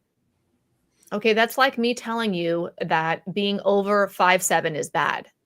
Well, what the fuck are you going to do when you have a mind that's really good at focusing on one thing for long? Don't pathologize my great ability to pay attention. You know what I mean? So we're getting pathologized for our natural traits, or for our neurodivergence, or for our mental health conditions, or whatever. Not everything is to be pathologized. And I don't like the whole pathology thing anyways. Yeah. I think we see substance use disorder itself get that way too, pathologized. And I don't think it's helpful for anyone, honestly, but it's just my. Yeah. Kate says, I have monotropic thinking and was told it was an obsession, and replacing it with alcohol, whatever I was obsessing about. Yeah. I can definitely see them saying and thinking that. Bonnie said, balance is the most important thing in life. AA wants you to only bow down to and revolve around them. Totally. And then it's like, when I know for me, when I kept going in and out and trying to do it the right way, because it works if you work it, and I just got to figure out how to work it right, I kept taking on these new commitments, these new things, doing all, and it's like, it just wasn't sustainable. Living that type of life was not, I had no time to myself, I was always doing all of these things, and it's just, but like you said, bow down to and revolve around them. Yeah, they sure, I know people think it's not like that, but there are plenty of groups that it absolutely is like that. Dale said 5'8" must be a devil. But it's it sounds bananas when you say that, making fun of your height as a defect that you need to pray away. But isn't that what a lot of us were doing with a lot of those so-called defects? Mm-hmm. No amount of praying away my monotropic thinking is going to be helpful. What's helpful is understanding that that's how my brain is oriented. That's how it's always been. If I look at my entire life, I've always been that way. It's usually been with math. I love numbers. That's just kind of my thing. I love dates. I love things I love chronologically understanding things. I have my brain just works with numbers, and I've always gone all in on that. So I think it's more helpful to find out who we are and to understand some of our, limitations or our challenges, but to go all in on our strengths. I don't think making arbitrary things character defects that are sponsor. Who the fuck is a sponsor? Who are you to tell me what's wrong with me and that I need to pray away?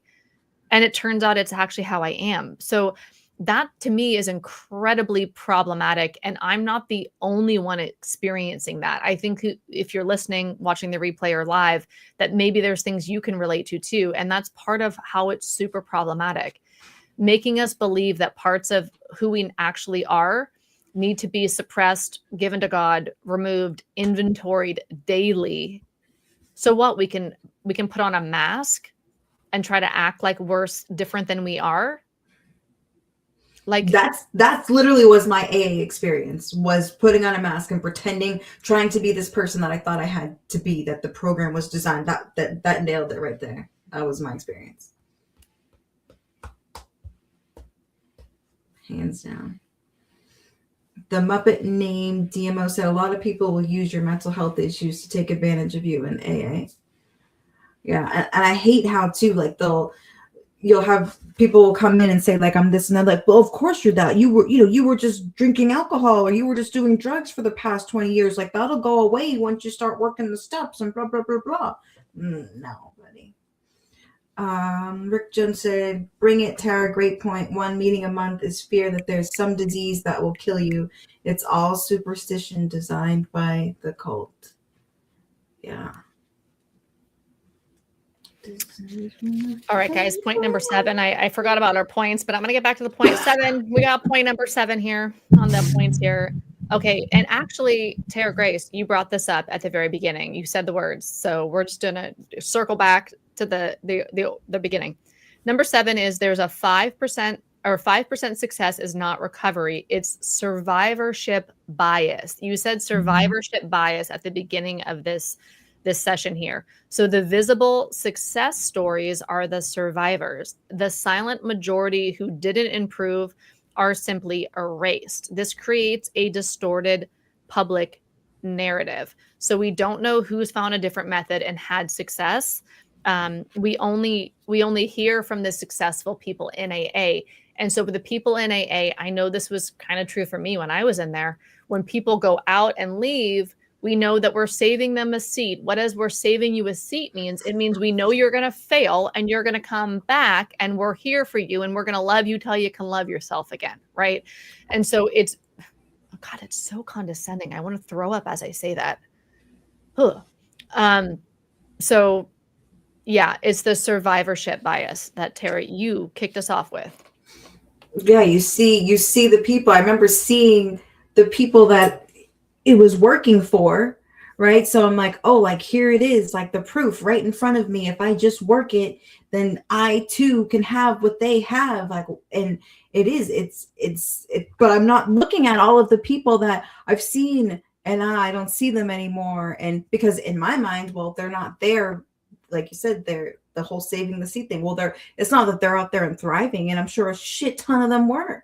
But in my mind, you're not there. You're using, you're here, and you're sober, and you're in recovery, and you're doing the damn thing, and it's just not true. Just not true. Okay, so we struck a nerve here because we have, being someone who you are not exactly, and then we have Kate saying, yes, my experience too, creating an AA persona, 100%. Then Kat says, yes, AA uses the same tactics of Yes, AA uses the same tactics of narc abuse and coercive control that abusers in abusive relationships do. Yes. And then Isabel says, oh, geez, I used to have to fill out a 10-step inventory daily, and it was on an email chain. So I messed up. Like, I would never have time for that. Now I'm a mother of 2 kids and have a life. Yeah. Nydia says, my AA experience wearing a leash around my neck, like one of those electric fences for dogs. Yes. Anytime I got near the edge, it gave me a shame shock and dragged me back in. 100%. My shame shock would be if I talked outside the group think, if I shared something about myself, because after a certain amount of years sober, I couldn't ever present like I couldn't be the mess. I had to be the message. I was allowed to be the mess in the beginning. What's that? That first year is for you. Every other year is for the rest of us, everybody else. So I got to be myself and authentic. The first year of sobriety, I was like crying. I was hyperventilating. I was like, I'm anxious. I still had anxiety attacks every day. So I was really honest about that at a certain point in time when they kind of coerced me into speaking.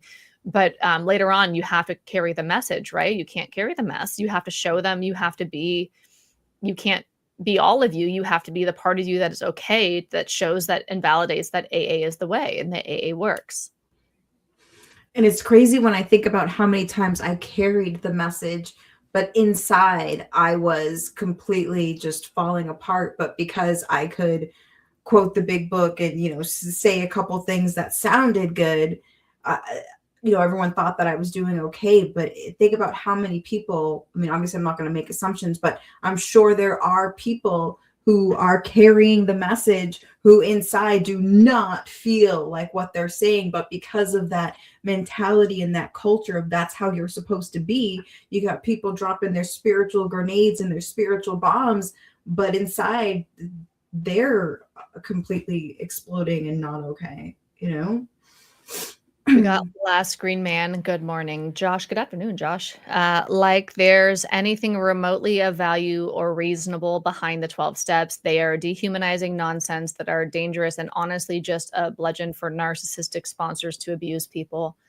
Yeah, that was one of my first realizations when I left AA was like the first week. It was how abusive it all was. And I went deep into studying things like narcissistic abuse because I felt like if I could understand the abuse that's strategic and like formulaic almost, then I could protect myself. Like I felt so vulnerable and horrified and ashamed and conned and scammed and embarrassed and humiliated. And I thought if I could recognize the patterns of abuse, maybe I didn't have to be here again. Let me lick my wounds, learn from them, and never be here again. And so to never be there again, like the way I felt when I left AA, I would need to learn what happened to me so that I could see it to protect myself next time or in the future.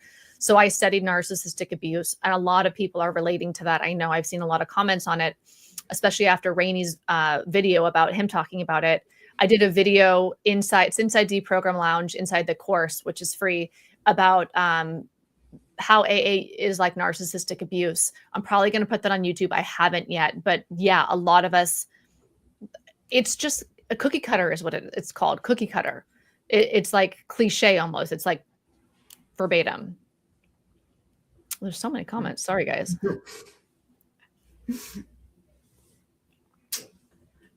Nadia, I'm not sure if I'm saying them right, but Nadia says, what is working it? There can be a whole podcast on that. Working it equals insane amounts of service, putting AA above you, your family, your partner, your job, your home, doing the steps 100 times. Yeah, I mean, 100%. Whatever you put in front of your sobriety, you're going to lose. You're going to lose it anyway. So you got to, yeah. That is the message. Imagine that. I know a lady, I just happened to end up working with her, but her husband was told to move out of the house that she lived with her two. They were adult kids. They were like in their 20s, because once in a while someone would have drinks and like he didn't like that. So rather than teaching this man how to deal with it, they told him to move out of the house that he lives with his family, and he did it. Like, that's crazy to me. And there's a million other stories that are like that and worse. So yeah, it's fucking insanity. All right, point number 888. Modern recovery science has moved on. AA has not. We now understand neuroplasticity, conditioning, extinction learning, nervous system regulation. AA still runs on 1930s moral spiritual disease model. Sure does. I mean, it's just Captain Obvious that if you were going to go to a surgeon, because they say, but AA is so dangerous, and they make it sound like the false dichotomy of you're either going to be dead or you're going to go to AA. Therefore, it's better to go to AA than anything that you say bad about AA is irrelevant, because AA is still better than being dead. And it's like, okay, AA is better than being dead. most of us, probably not all of us, most of us can agree to that. Life is better than AA. I mean, dead. But it's a false dichotomy because you're not choosing. There's more than two doors. The doors aren't death or AA. There's a lot of other doors. There's one called Sinclair motherfucking method. There is one called spontaneous remission. There was one called smart recovery. There was one called do not join the cult religion. Yeah. Yeah, just heal is one option. Okay, so then number 9 is no legitimate medical treatment will be allowed to perform this way. Imagine if 95% of the patients fail and the protocol blames the patient.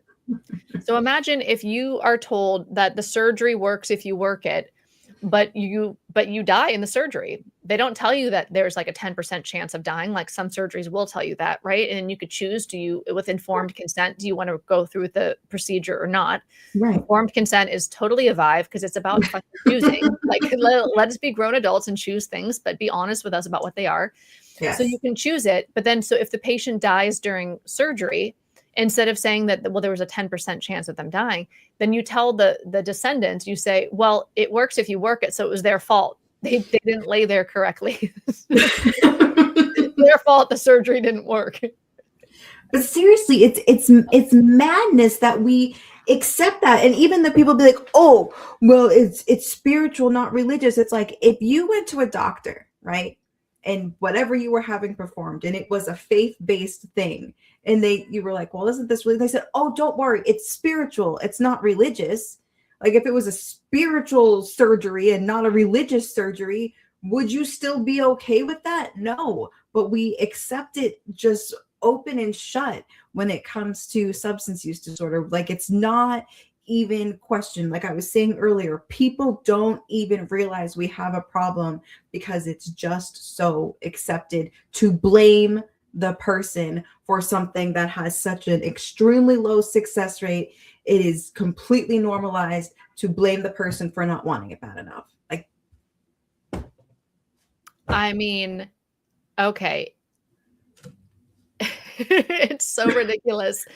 That's like blaming, I don't know, like there's hardly anybody's in the Olympics, right? Out of all the people who are athletic or out of all the runners, there's hardly any of them that are in the top 5%, right? Only 5% of them are in the top fucking 5%. But AA, it's not even like the top 5%, right? It's just 5%, which is also very similar to spontaneous remission, meaning doing nothing. So it would be so bananas to blame all the runners for not being in the 5% who are not in the 5% when only 5% could be in the 5%. And it said, it runs if you run it, you're just not running right. You just need to run. You're not running right. It's like, no, that we would never do that with anything else. Nope. Sure won't. Sure don't. Sure don't. Sure wouldn't. Sure won't. Oh, goodness. You better work, bitch. You better work, bitch. Now get to work, bitch. Any other Britney fans, or are we just on our own vibe here on Bernie and Bestie? Weekend with Bernie, Bestie, and Brittany. It's Bernie and Bestie, bitch. Oh my God, should we change our show name? It's Bernie and Bestie, bitch. That's cute. I like that, but the algorithm probably wouldn't. Oh my God.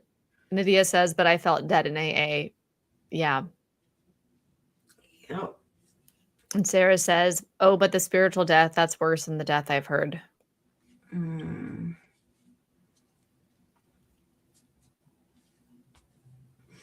Harry said it works if you're gaslit. Embarrassing. That's, I mean, my opinion is that must be the people that it works for. I don't know, obviously, but if so many of us it doesn't, then well, I don't know, but yeah. It's wild. You sound like the other Bernie with the 5% of the 5%. I don't get it. You sound like the other Bernie with the 5%. Are we talking about politics here? 5% of the vote? Oh. All right. And Kat says, definitely a Britney fan. I mean, she has her own story of breaking free from an abusive conservatorship. Yeah. Sure does. You better work, bitch. You better work the steps, bitch. And I get to work, bitch. Although, didn't she get into 12-step for a hot minute? I think she went to a meeting or Probably. two in her day, and Brittany was there. And truth be told, I was hoping I'd see Brittany at rehab when I went to rehab in Malibu. I was like, maybe I get to meet Brittany. You know, she was shaving her head around that era, had an umbrella with all those pictures. And yeah, I mean, the paparazzi really pushed some of these people to the edge, didn't they? Talk about fucking abuse. Okay, so now let's look at number 10. Let's get through the list. This is the last one. Okay, people don't fail AA. AA fails most people quietly, systematically, predictably, and then it tells them it's their fault. Yep. And then they say it in the rooms, you hear it the other way, that AA doesn't fail people, people fail AA, that it's a perfect program for imperfect people. I forget the other one. Like there's so many things that this is there. You can't fail. Like this program can't fail you. Only you can fail the program, but it's literally the opposite. Katie and Alex Plus Dog says, it works if you work it. I keep failing and having to dig deeper into the program. I am literally having sponsor nightmares, though, recently. Nearly 1 month out. Oh, Katie. I'm excited for you. Yeah. Did any of you guys see the Christmas special I did on Sobriety Bestie YouTube with Carrie, where Carrie wrote this one where we're like, I'm dreaming of it. And it's supposed to be like kind of like a white Christmas vibe, and we're wearing Christmas outfits. And then she goes, an AA meeting. And then we wake up like panicked. The reason why she wrote that as the beginning to our little comedy skit is because she literally, when we got on the phone to talk about what we were going to do for that video, she literally had an AA meeting the night before and woke up and was like, freaked the fuck out. So I was like, well, we should write that because I think that's relatable. Like some of us like leave. Like I remember when I got sober, I had drinking dreams. Like for the first, months or years or whatever, I'd have a dream that I was drunk and I'd be like, it's all a lie. And I'd wake up and be like, wait. And then do I go to the room and tell them that I drank? And it was like this weird panic dream. Yeah. But then she had a dream. She was in an AA meeting and freaked out. And for those of you who don't know, Carrie was in AA, I think for 36 years and left about like 5 years ago. And we do like monthly little podcasts together. But yeah, she had a dream 4 or 5 years after leaving AA that she was in an AA meeting and it kind of freaked her out. Nightmare. She really was dreaming of an AA meeting. Bonnie saw it. Yeah. So that was true facts.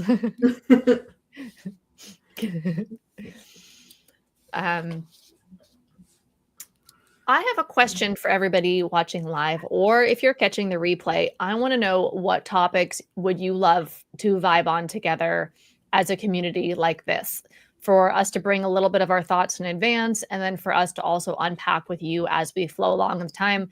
Please leave your recommended topics if you have one in the comments. If you don't feel comfortable commenting, but you have a topic, feel free to DM me, or however you want to communicate that to us. We are, the DJ takes requests. I take requests. You know what's really funny? I used to always go to the rave, like the club that would be playing like dance, like electronic music. And I would always, every time, go up and request Britney. Can you put on some Britney Spears? DJs don't like requests like at the rave. And sometimes they would, and it would be so much fun because they'd have like a techno or like a house music version of Britney. But yeah, that was a vibe. This was also like a long time ago, but I don't know. I guess like after my era, like I was never into, like, I don't have a problem with not Tara. I don't have a problem with,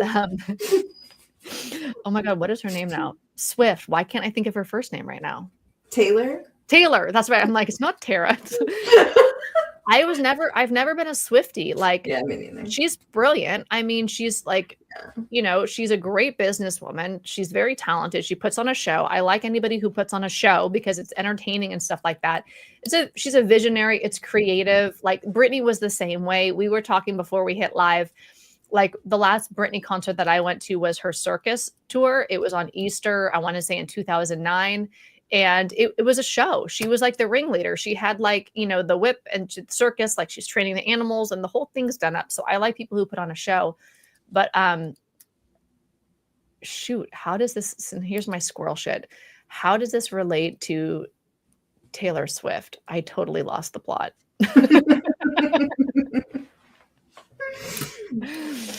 There you go. This is what you won't see on my channel in the edited videos, because I just edit out the part where I'm like, what? Who was talking? Yup, same.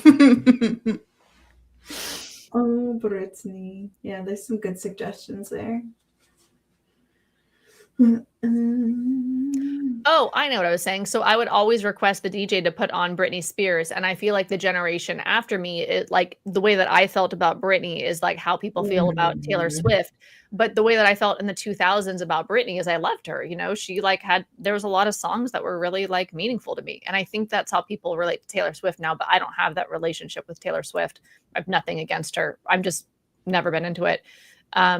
But yeah, I do take requests. We do on Bernie and Weekend with Bernie. We do take requests. So tell us what topics you'd love us to deep dive, because I think it's fun to unpack them together and look at all the angles. And like I always say, I learned so much from the comments. I think we all do. Yeah. Especially like the idea that so many people have gone through the same shit, you know, that always is comforting to me. So validating. It's like we kind of all think similar lines about a lot of stuff. It's like, oh, I'm not the only one. Feeling like you're the only one is like such a hard mental health place to be.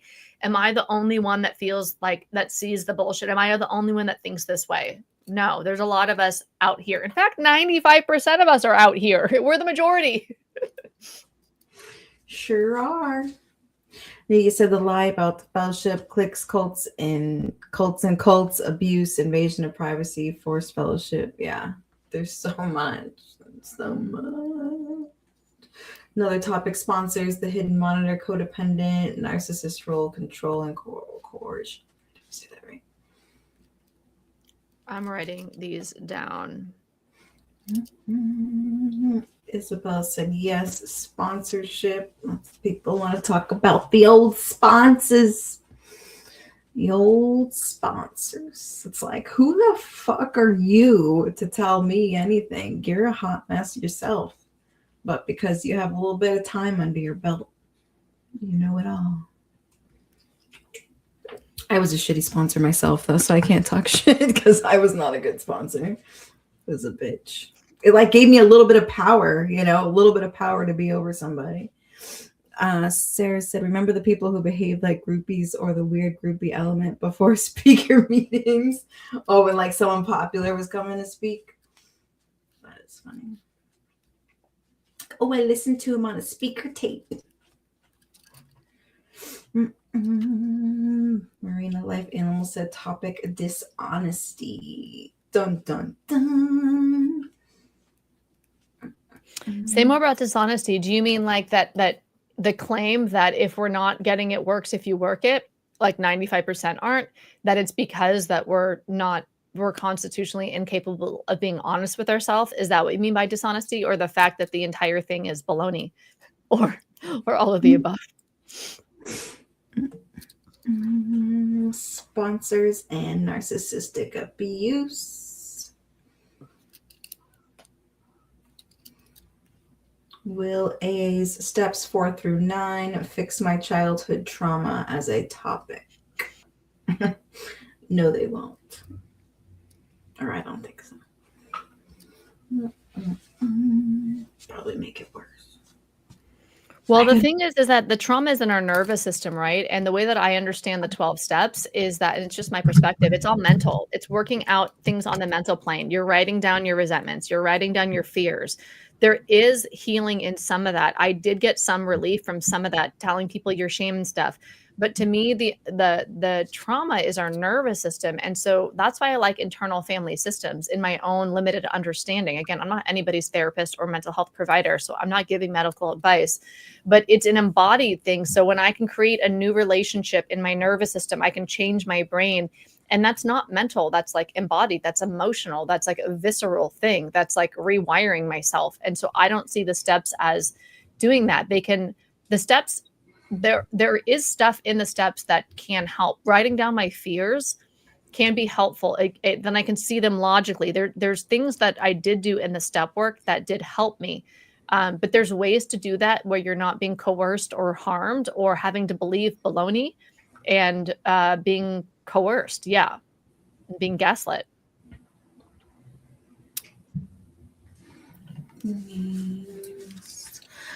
Topic: how grown-up registered predators are allowed contact with minors at AA meetings. They cover up when the old timers on Megan's Law.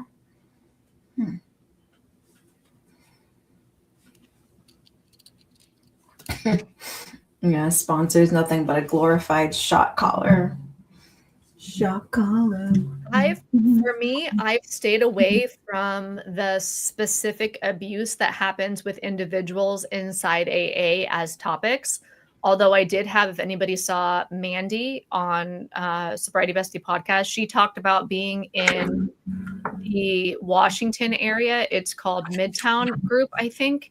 And the 13 stepping that was happening there when she was a teenager. So it was child sex trafficking.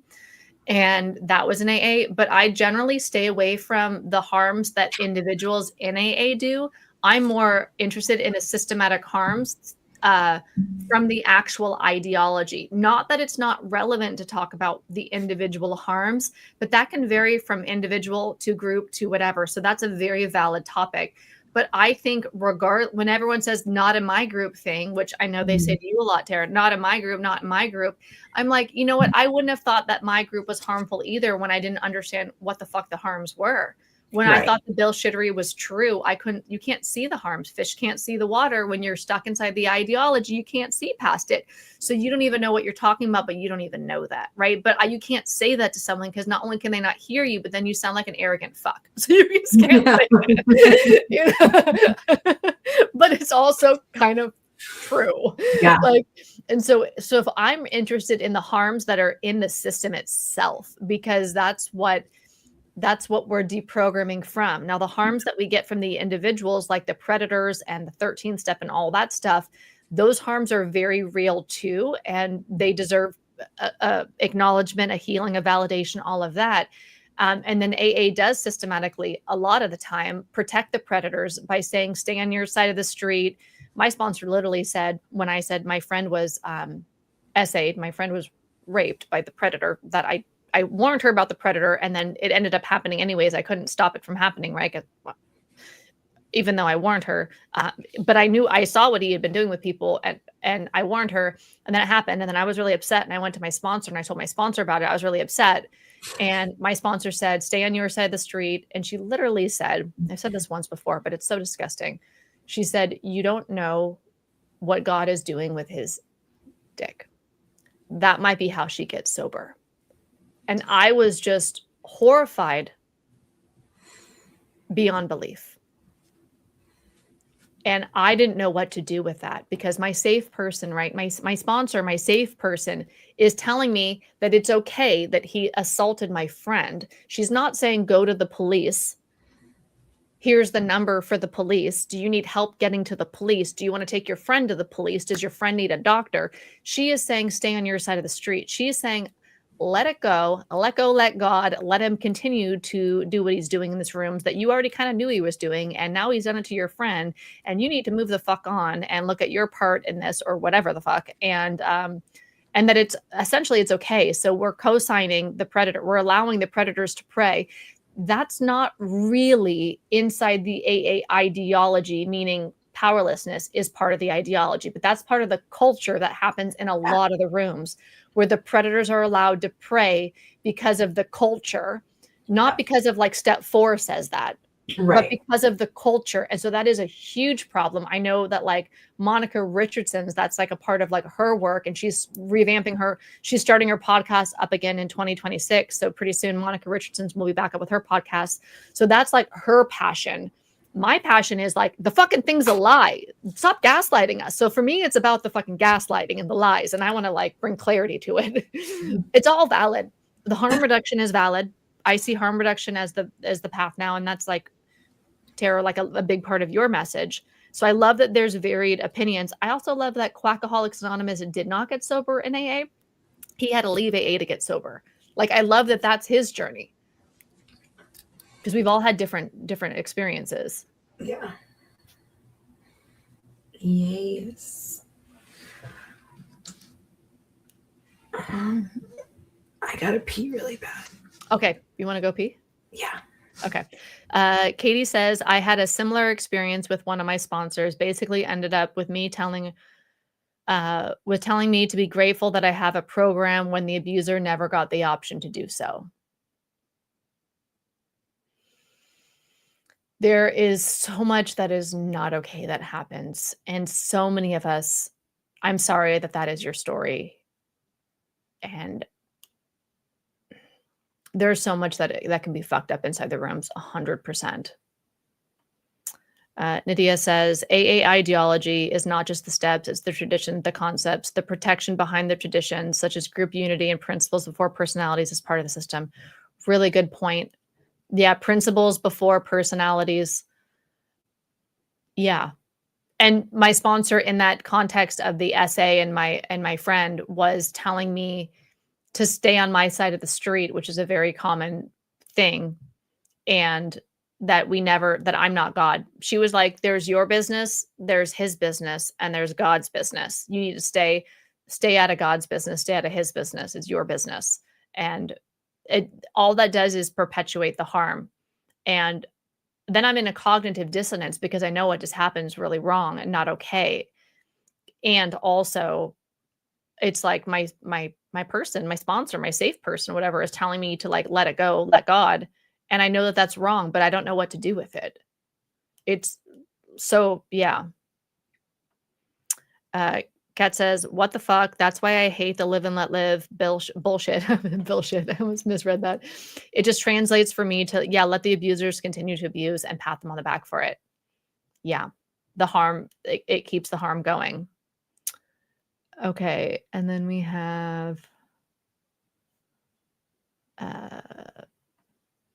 Kate says, principles before personalities could be a whole topic. Okay. Yeah, let me add that to the list too. And how that's harmful.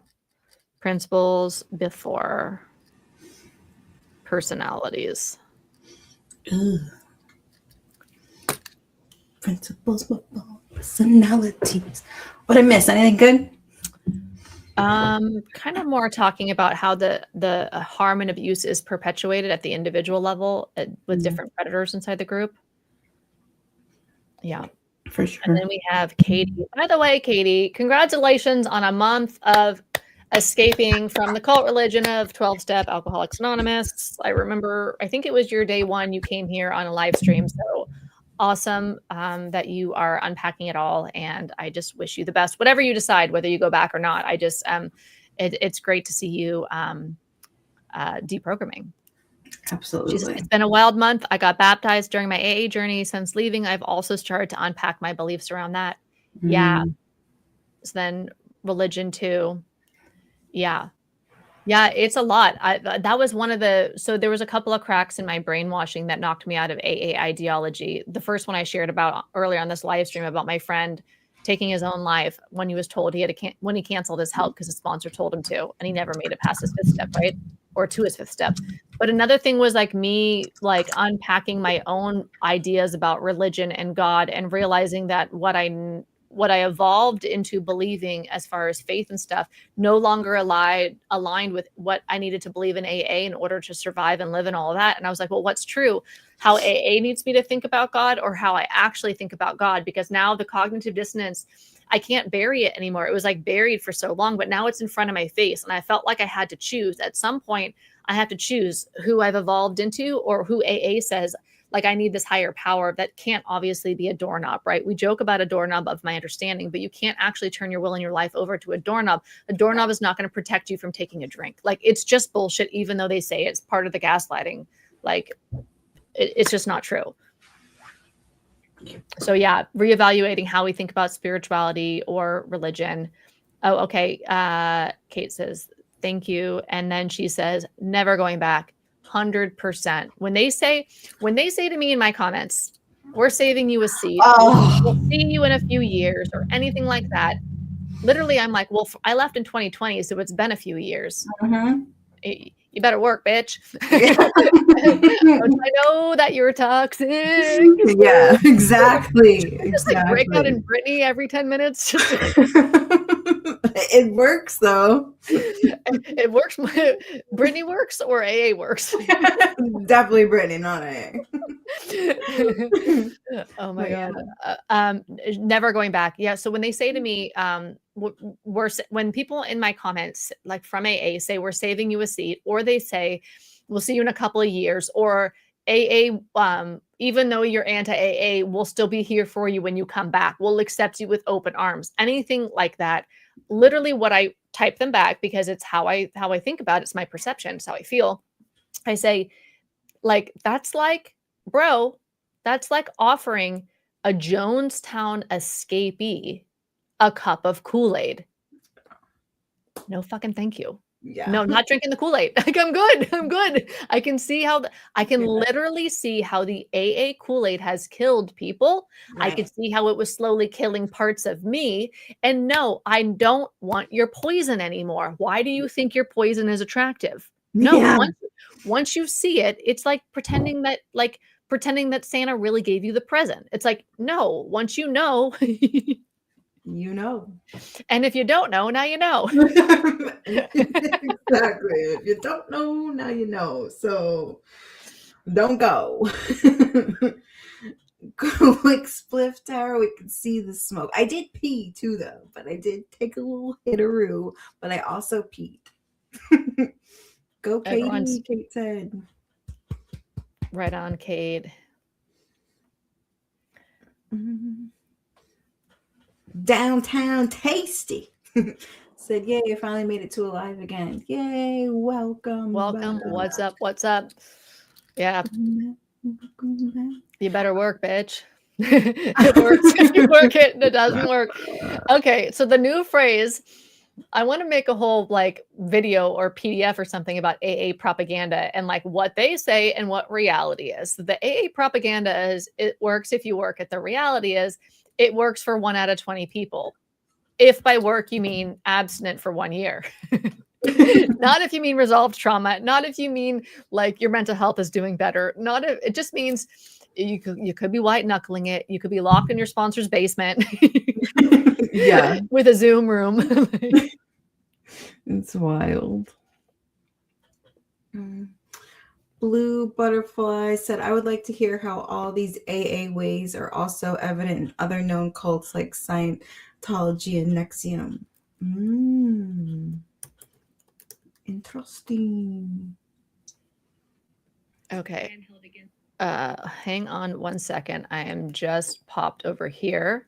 So I'm going to post, does this link work? If I post a link, can you click it? I don't know how this works.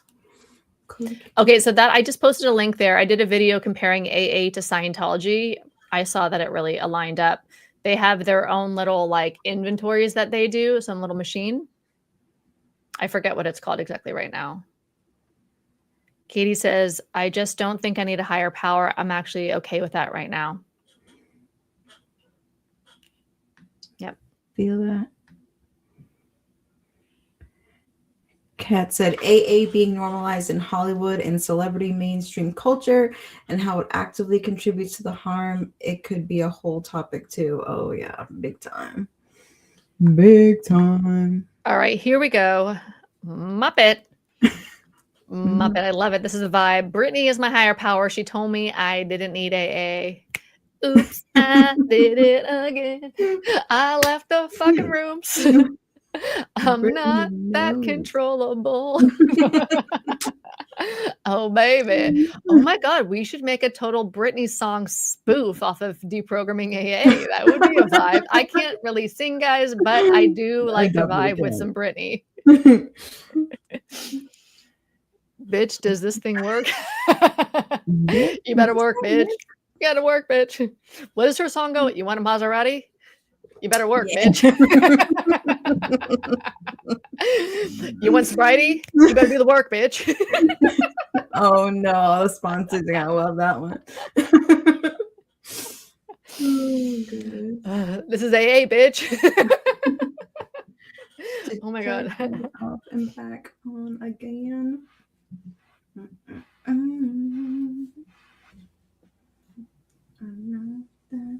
Hi, Melissa. Melissa said, I never went to meetings. I just can't get behind the way AA stigmatizes people who use MAT. Yeah, they sure do. I mean, you'll have some people who will say it's an outside issue, and then you'll have some people who stigmatize the fuck out of it. You know, for the most part, I've seen the stigmatizing part. Kate says, I don't think Alan Ross gets that AA is a cult, unfortunately. Who's Alan Ross? Is that paint guy? You know, the guy with the afro who paints, like his big hair? But that's Bob Ross. Oh, sorry.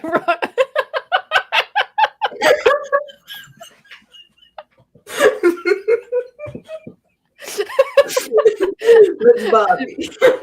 My brother just gave my mom, I guess it's Bob Ross, a Bob Ross thing in her stocking for Christmas. So maybe that's something in my... Bob Ross knows about the cult. Bobby. Oh, it's funny. Oh, it hurts my head, Bobby. Nydia says, it works if you have a complete identity change, become a cult puppet, pretend that there's no other issues going on, live and breathe in the rooms, and become brain dead. Simple. It's a simple program. David says, I guess I have another character defect as I'm jealous as hell of you people walking away from AA while I'm stuck going because of the sober house I'm temporarily stuck in. But I hear that. I so hear that. And the coercion is fucked up 100%. I think we're all on the same page here. I mean, I can't speak for anybody else, but I think a lot of us would say, yes, we have empathy for that. The coercion into AA, the people who can see AA as harmful. I love that you've been consistently coming to like put your head into deprogramming content as well. I think that's a good protection from like, okay, so I have to go right now and it's temporary, but I'm also balancing that out by being in a community of people who are pointing out how they believe and the research that they have done that mystifies it. Because I think that if you do expose yourself to deprogramming content while you're also being indoctrinated through the coercion, that it can help alleviate some of it. Meaning, I don't know, to me, that's like wearing a bulletproof vest or something, right? Like it's going to give protection against it because you're going to be like, okay, this whole community over here kind of thinks that it works if you work it is bullshit for these reasons. The statistics, 1 out of 20. It works for 1 out of 20, you know? And so then you might be less likely to believe it when you hear it in there because you have some modern science, you have people and pointing to the resources. Like literally I'm holding up the books about how Hitler did propaganda, which Bill also did, 12-step coercion, which actually maybe this would be a relevant vibe for you right now because you're being coerced into 12-step through your, I think it's sober living home or I forget exactly the conditions, right? But this resisting 12-step coercion, that book was interesting. Also the book club this month, we're reading The Real AA. If you're on Sobriety Bestie YouTube, it's the second link below the video. Real AA is a good book. So there's a lot of ways that I think you can protect yourself from getting locked into the ideology, but you're like, I mean, I love the way that you're doing it. It feels like you're making the best out of a shit situation where you're protecting your mind from getting locked into the system. So, yeah. But I don't know, trust yourself. I don't know what you should do. Maybe you should stay in AA forever. Maybe you should never go back. I literally don't know, but I know that trusting myself is like, it is the vibe. Yeah. Okay, here people are talking about Scientology. It's the E-meter. Yeah, we did the 10th step and stuff. They did the E-meter. This says, Sobriety Bestie, you were thinking about the auditing sessions for Scientology where they use the E-meters. Oh, I never heard of that. Downtown Tasty said, shit, better work, bitch, is basically what AA says. Oddly enough, they don't actually teach anything. It just comes down to don't use. I mean, that's all they can really give besides pray. Yes, you pray about it, baby. You pray about it. You better pray. God. Pray. We gotta pray that we make it today. MC Hammer, Either way. anybody? Did you know that song, Bernie? MC Hammer? I know like one MC Hammer song. and Too that's not the legit. one. Too legit to Oh, I have heard that. I have heard that. Too Yeah. legit. Did anybody have MC Never Hammer heard that. pants? Was it only me? Can I get a witness? I didn't. I don't know. Are there any other Gen Xers here? Okay, Downtown Tasty is saying Bob Ross. Yeah, sorry about that. That's what came to my mind. Like Bob Ross, the pink guy. He was such a vibe. No, he is a cult expert. Rest in peace, Dr. Bob. Or Dr. Bob, sorry. Dr. Bob. It does say Dr. Bob. I- Dr. Bob. Why this became so funny? This was such a good time. Well, I know why everything became funny to me. But... You would have said that. Katie said, oh, what? In did we already read that one? I don't know if we did. I'm so bad with names. I would have done that too, Kirsten. Well, that's why bro. I think that's one of my favorite parts of these live streams is it's crowdsourcing. I don't know all the answers. You Right. probably don't know all the answers, no offense. But Sure together we can all kind of figure out when you have enough minds come together, it's like a mastermind of deprogramming. Sure. The Muppet named Mo said in AA, they say tree is an outside issue, but will get so mad if you use it to quit drinking. Oh, yeah, right. I'm like, what tree? Alan Ross, cult specialist. Never heard of him. Does he paint too? He paints all the cults. Alan. Okay, so here's the conversation. AA says, "You better work, bitch. Do the work, bitch." And then the deprogrammer says, "Don't you know that you're toxic?" Like one of those battles. Oh, I just got a fluffy. Oh, I got Somebody lots of stop fluffy. me. Turn the live stream off. I've lost my mind. Oh, goodness. SSW said he helped people get away from the Moonies and the scary ones in Oregon back when I was a kid. Oh, Oh, okay. never heard of them movies. Gay said simple as in give the program your mind. Yeah. Mind, body, and soul. Mind, body, and soul.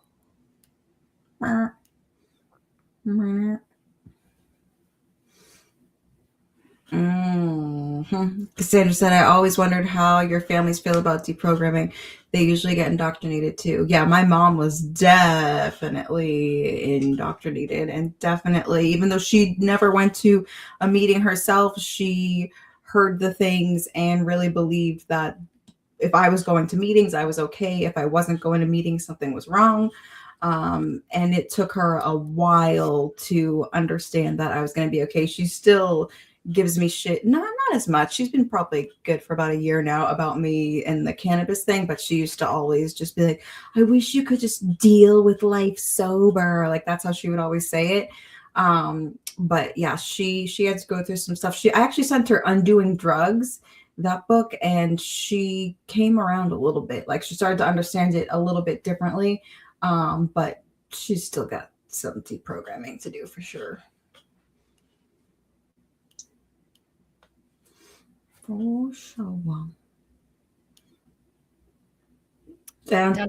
Oh, It's like, no, go ahead. No, I was like, I don't know what she wants me to read. I always thought Scientology auditing was just like a fourth step. Yeah, once I did that. So a lot of people were saying to me, oh, AA is not a cult, because I did an AA is a cult playlist on Sobriety Bestie YouTube, and people are like, AA is not a cult. AA is not a cult because of this. It's not like Scientology. It's not like Scientology. People kept commenting, it's not, AA is not like Scientology, because we all kind of know, I'd say the majority of the people, mainstream is Scientology is a harmful cult, right? Yeah. And so then I went through and I looked at, I did research on what Scientology is, and I compared it to AA, and I made a video. Yes, AA is like Scientology. So then I could just reply. I basically for a while was making videos that could be like clapbacks to like random ass comments, like AA is not Scientology. I'm like, thanks for coming. And I just like post the video or whatever. Not exactly thanks for coming, but yeah, I was like, actually it is. And here's how. Yeah.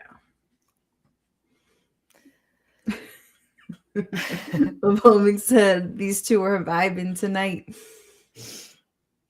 Yeah. Vibes. Yeah. I mean, one of my favorite memories of Britney Spears is my boyfriend at the time lived in Oakland and we just broke up. And I was driving back into San Francisco across the Bay Bridge. And I was blasting Britney Spears as you do during a breakup in like the year 2000 or whatever, or 2003 or 4 or whatever it was. And it was her Stronger, right? And I was like, I'm stronger. And then yesterday, like, and it just felt like a woman's empowerment. Like, and I was crying because of my breakup and I'm driving on the bridge and I'm singing with Britney. And yeah, that's the vibes. Maybe that's how people feel about Taylor Swift now or other people, but she was all the vibes for me. I don't know why Britney took over this. Probably because it's like, you better work, bitch. You better do the steps, bitch. Do the steps, bitch. Cotton out of your ear and in your mouth, bitch. Get 2 commitments, bitch. Right? Oh my God. It works so perfectly. I feel like I have fluffies in my own. Oh, we're at MC Hammer Pants. Kate, millennial, but yes, had the pants. Yes, I did have the pants. MC Hammer Pants. Oh God, Yeah. so many people had the pants. Kate saying just you, Kirsten. I think I was in high school and I had the MC Hammer Pants. Do you guys know what the MC Hammer Pants are? They like puff out really and they kind of peg leg a little bit, but they're not the peg leg that you had to peg yourself. Did anybody remember pegging their leg? In the 90s, we pegged our leg on our pants, but the MC Hammer Pants kind of puffed like parachute, but then they pegged on their own, I believe. And then you kind of, you know, with your legs, you kind of move across, right? Can't touch this. I can't touch this. That's like for abstinence, right? Can't touch this. Can't touch this. It all works. Oh, sure is.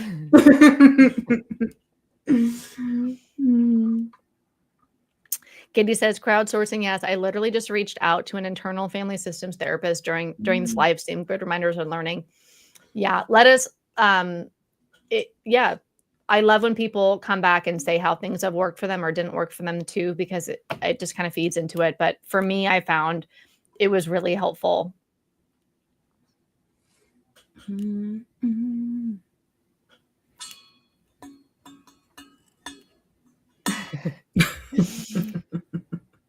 Having Miami Vice flashbacks with those pants. Yeah, remember Miami Vice? Was that Don Johnson? Like, oh my God. Yeah. The Moonies. The Moonies seems forever ago. Was the Moonies the 70s? Colt? I never heard of it. I don't want to wear the pastels and dress like David Lee Roth. Okay, David Lee Roth. We were talking about Alan Ross, David Ross. Now we got David Lee Roth. I liked David Lee Roth. Remember like Hot for Teacher, Van Halen, all that? Or remember like the big hair and stuff? Yeah, that was a vibe.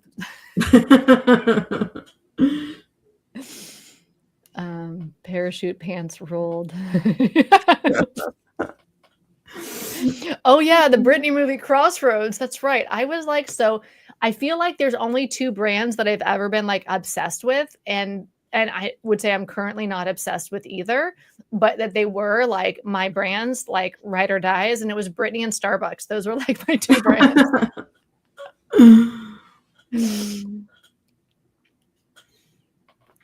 Downtown Tasty said the 4-step was so weird too. Like I remember doing the inventory and being like, what the fuck is this about? They wanted me to do a sexual inventory. I'm like, I don't have sex stuff I feel guilty about, weirdos. Yeah, the sex inventory thing was weird. It's very weird. Yeah, and it comes from, as far as I understand, like Frank Bookman's influence. So what I understand from what I've read, and this is alleged, so let me be clear, I wasn't there. I think he was into boys, but wasn't very clear about it because he was like a kind of like a priest or whatever. And so, I mean, he's a 40-year-old man who's living with the 18-year-olds at the Oxford, like in their like fraternities or whatever, hanging out with all these like college boys. they were kind of basically boys. They weren't very old. He was twice their age or whatever, kind of weird. And he had all these like sexual hangups and stuff. And so that came into his Oxford group religion. And then Bill got sober in that group for 2.5 years. So I think that's where we got the sexual inventory from, because it was like sinning and sexuality, which doesn't have a whole lot to do with like being addicted to a liquid. In my case, it was alcohol, right? But yeah, so I think that's Frank Bookman's like weird situation. Can't touch this. Can't touch this. Now, why would I ever stop doing this? No, I didn't. Peg their own legs. Yeah. Bueller. Oh my God. The comments are so funny. Peg leg during the robot. Oh my God. Love it. Is it true that there's less and less Gen Alpha and Gen Z buying into the 12-step bullshit? That's what I hear. I heard Kate say that compared to other generations previously. I think they may have heard somewhere, but I don't know if it's true. Yeah, I think we're getting wiser. Like my perception isn't reality, but I just think that we're evolving. Well, we are evolving. We always evolve. Like society and culture evolves. And there was the time where we thought cigarette smoking was okay. And the doctor said Camels are the best, right? And now we're like, whoa, okay, bro. But there's like consequences to the cigarettes. They're not without harm. So just be informed consent. You might get cancer. Most people don't, but some people do. Just know, bro, that it's not totally safe. So I feel like as we're moving in that direction, which we will with AA, it'll move into informed consent, and maybe it'll implode, meaning everything has a lifetime, right? There's a period of time where something like a life cycle. And I feel like we're over the midway section of the life cycle of AA. Like there's the early adopters, Bill and Dr. Bob, and then it like picks on, gets popular with all the propaganda and stuff with Marty Mann in the 40s. And then things like N, they have a life cycle. And because it's not based on modern science, because it's a con, it's a snake oil thing, in my opinion, people will catch on to that. There's more and more people feeling liberated with their voices to share their truth and their stories on the internet, like we're doing right now. But like you are also doing in the comments, even if you have an anonymous YouTube account or Facebook account and you're commenting anonymously, meaning it's not your face, it's not your actual name, you're still leaving your voice here, and people are going to see that. So people are going to start waking up, I think, from feeling that we can actually share a story and tell our truth. People will see it. And if everyone keeps pointing towards, a lot of people point towards this group is harmful, is going to make people think twice. I've also heard that like Gen Z isn't drinking as much. It's expensive. Mm-hmm. And for other reasons. But I also hear that they're not drinking as much. Wow, scary. I think this is too that you can get arrested for pegging your own leg. This is scary. Scary, very scary.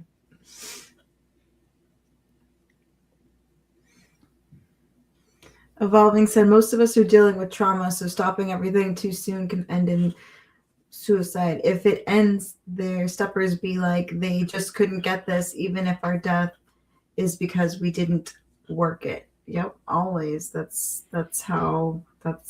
you see it all the time. Like I say, like I think anyone who's been in the rooms for any amount of time knows somebody who has taken their life and has heard the steppers say they just couldn't get this, and the whole, they die so you can live, like all of those things that they say to try to make sense that this is happening, Like Victor of Quackaholics Anonymous was literally told multiple times, like, some have to die so others can live. You're in the category where you're going to have to die so others can live. I mean, how brutal is that? No wonder why he like bounced out there with such like anger for the system, because it's so messed up. And so that inspired him to share his voice, amongst other things. Yuki says, can y'all say hi? What up, Yuki? What's up? Hello. Hello.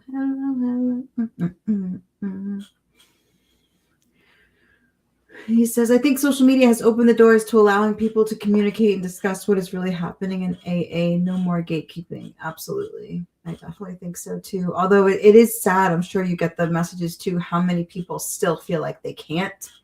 So many people don't even want to leave a public comment. So many people have, like, they'll leave, they'll give a whole long thing about what is going on, but they will not publicly talk about it because the culture of it is that you don't say anything negative about Anonymous. the program. Yeah, Anonymous. and being anonymous, you know. It's literally the brand is to shut the fuck up. Mhm. Yeah. Mhm.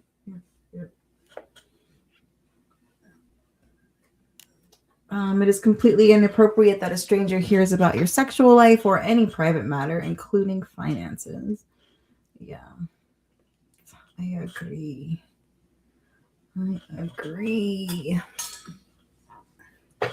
I think this is like a little bonus here or something. Thanks, Dale. Appreciate you. That's cool.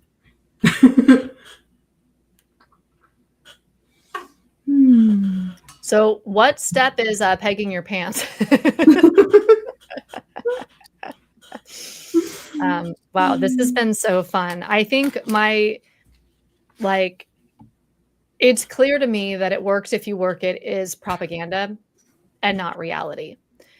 And what is accurate, as I've said multiple times, is it works for 1 in 20 people when they work it. For whatever reason, we're not sure. And I would argue if people wanted to say that AA worked for me because I was abstinent since I have not had one drink at all, not even a sip, since I went to my first AA meeting. I know I'm in a very small minority there. And to me to say that that's normal is like Elon Musk to saying being a bazillionaire is normal. It's like, no, you got to know when you're in the minority and not act as if that minority is like the entire population. It's fucking bullshit and it's harmful. But shoot, I lost it again. I'm squirreling out today, guys. It's all the Britney. Man. Oh, so it works if you work it. What was I on about? This is how I like screw myself, is that I want to send, I have something I want to share, and then I pack so much context around it that I forgot my actual point because I want to make sure that what I'm saying makes sense in the context and to not drop people. And I'm trying to consider that somebody who's watching right now might not have been on the beginning of the stream. So I want it to like make sense in the context I'm saying it. And then every once in a while, I just forget what I was even going to say because I pack so much context there. So that's what happens with my brain sometimes. I'm like, oh, wait, I got lost in my own context. But it works. It works for one. Oh, I know what I was going to say. Works if you work it. Did it work for me? If abstinence means that it works, then okay. But I also feel like I showed up at AA 30 days sober because I went to rehab first. I went to rehab and I paid for rehab because I was ready to get sober. I was done. I didn't want to get sober, but I felt like getting sober. I felt like at that moment, I was choosing between getting sober and dying. And so I wasn't choosing sobriety. I was choosing life. Yeah. And in choosing life, I went and I took money that I had earned and I spent it on rehab. Actually, my dad paid for half of my rehab. I paid for half my rehab. It was not cheap. And that was an investment in my future because I was ready to quit. And I was done. It was destroying me. It was destroying my life. And I knew I couldn't move forward unless I went this route. So I showed up at AA. I know Rick was on here earlier. If you still are, what's up, Rick? And the stubborn as fuck thing. I was, and it didn't mean that you could be stubborn and not relapse, but I was like ready to go all in on it because I had invested that money, because it was destroying my life. I was at a point where I was ready to be done. And I would argue that not only would I probably still be alive if I didn't go to AA, I probably would have still got sober if I didn't go to AA. We can't really play that game of how things would be different in the past if the past were different. It's a fantasy. But when people say you would be dead without AA, I'm like, but my best friend drank more than I did at the time and she's still alive. She didn't do AA. She came in for 6 months and I sponsored her. Then she bounced. She was like, this is fucking weird. Yo, I'm not doing the steps. Fuck this shit. And she bounced. So no, people who should have been dead are still alive without AA. And also I was done. And my personality is that when I commit to something, maybe it's even the autism, like hyper-focus thing, when I go all in on things. Can you tell I'm currently all in on deprogramming? Have you seen the podcast? And so I was ready.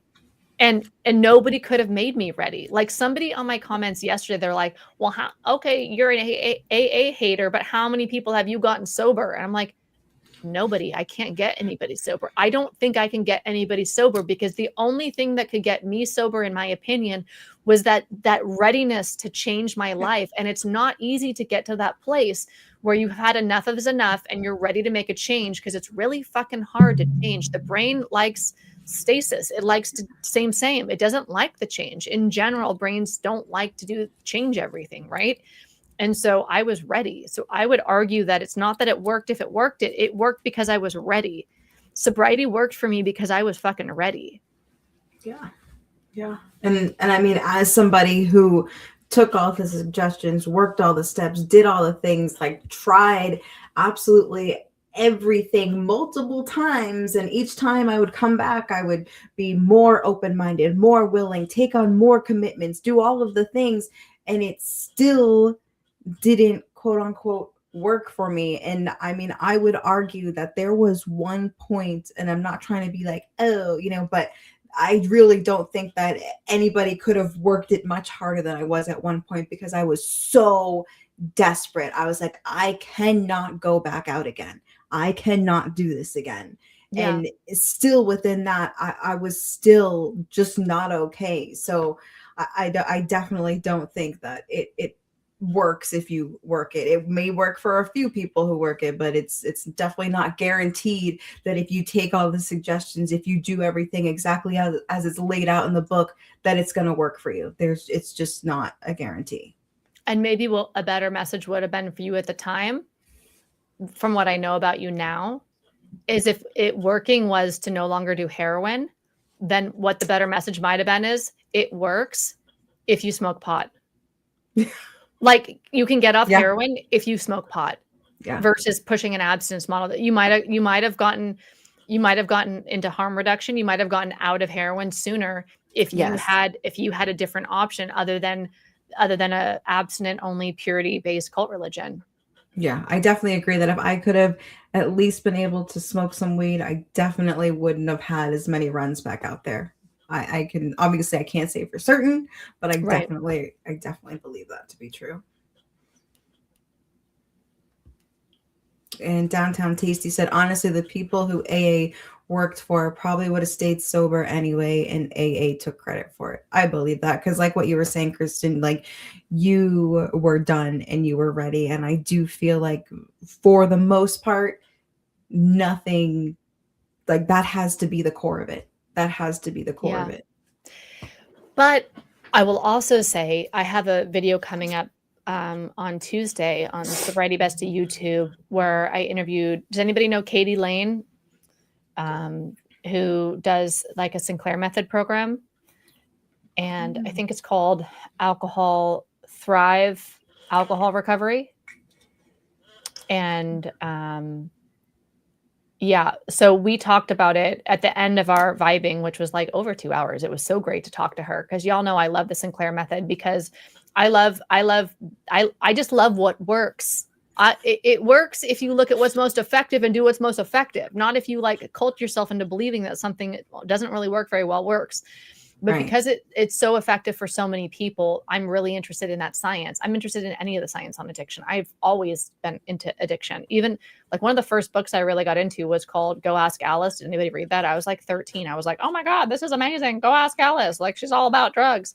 And my parents like were very young when they got married, and they went to Woodstock for their honeymoon. And I kind of heard about some things growing up that I won't mention here. So I could kind of always thought that it was normal to like experiment. So I've always kind of been curious about like addiction. I don't know, all those things. But so we did explore on that podcast with Katie Lane, who has a whole program around Sinclair Method. When in our drinking would we have ideally done Sinclair Method? And it wouldn't have been when I was actually ready to pay for rehab and go to AA. I would have done it 10 years earlier, because 10 years earlier, I knew I had a problem with alcohol and wanted to change my relationship with alcohol. I never wanted to get sober. But if I had done Sinclair Method 10 years before I actually got sober, I never would have had to get sober in the first place. I probably just would have lost interest in drinking over time and drank moderately, or maybe just lost interest in drinking like she did. So to me, it's like not even waiting to your rock bottom or until it gets really bad. It's like, at what point do you want to start harm reduction?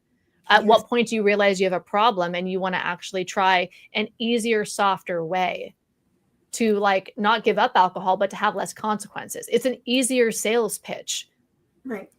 To me, it's like it's bananas that that's not like what's like the front runner in Netflix shows, in Hollywood, in media.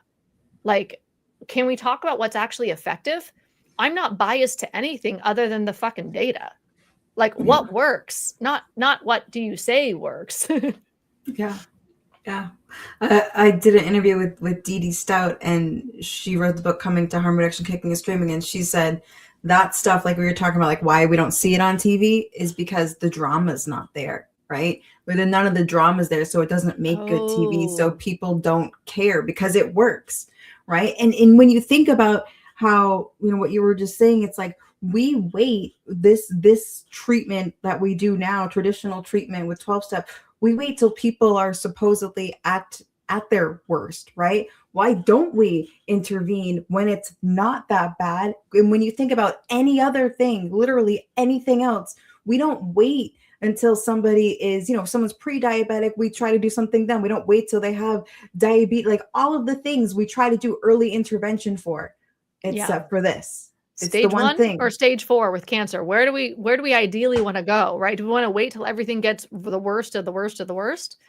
And the reason why, like, it's because abstinence is not an easy ask. It's a big ask. Most people don't want to give up alcohol. If they're drinking alcohol, there's a reason why. But to a pill that's going to help them drink less, if it works for them, and it doesn't work for everybody, I always have to qualify that, but yeah. Lavender Foxes says, Kirsten, anyone who looks at your almost decade of YouTube's videos on YouTube's would know you go deep on special interests. Totally. For so long, it was anxiety, because I had anxiety for fucking ever and like my whole life. And that's like what alcohol really helped to medicate my anxiety. Right. And so when I first got sober, anxiety was like, I was just so focused on how can I stop having anxiety attacks every day. And so I learned all the things. I flew places.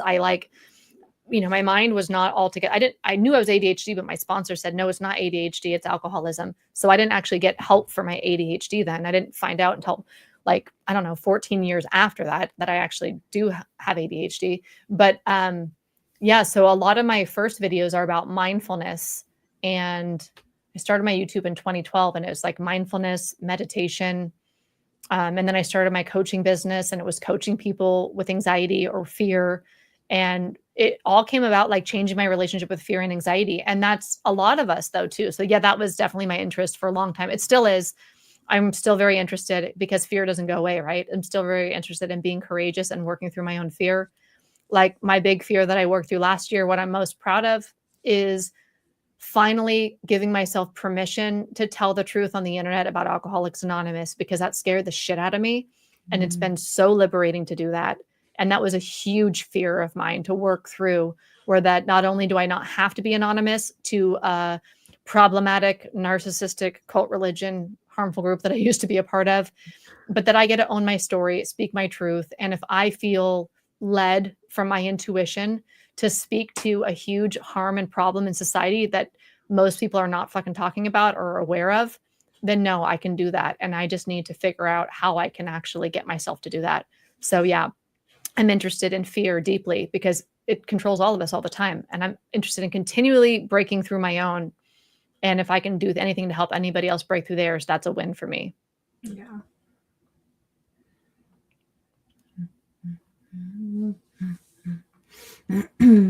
Evolving said, when we leave, they call us a dry drunk, sick, not really sober. We are abused for leaving too.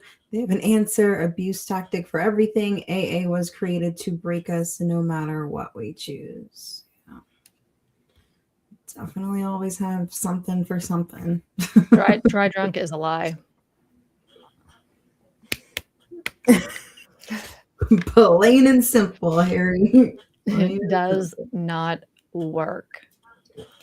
If you are watching Bernie and Bestie Live, that works if you work a bitch, mythology busting, and you're vibing us and you haven't hit a reaction to the video yet, whether you're on YouTube or on Facebook. What are you waiting for? React, do a thumbs up, do a thumbs down, do a heart, do a sad face, do whatever it is. Give us a reaction. Let us know what you think. Yeah, it helps us to see which topics are the most relevant for everybody.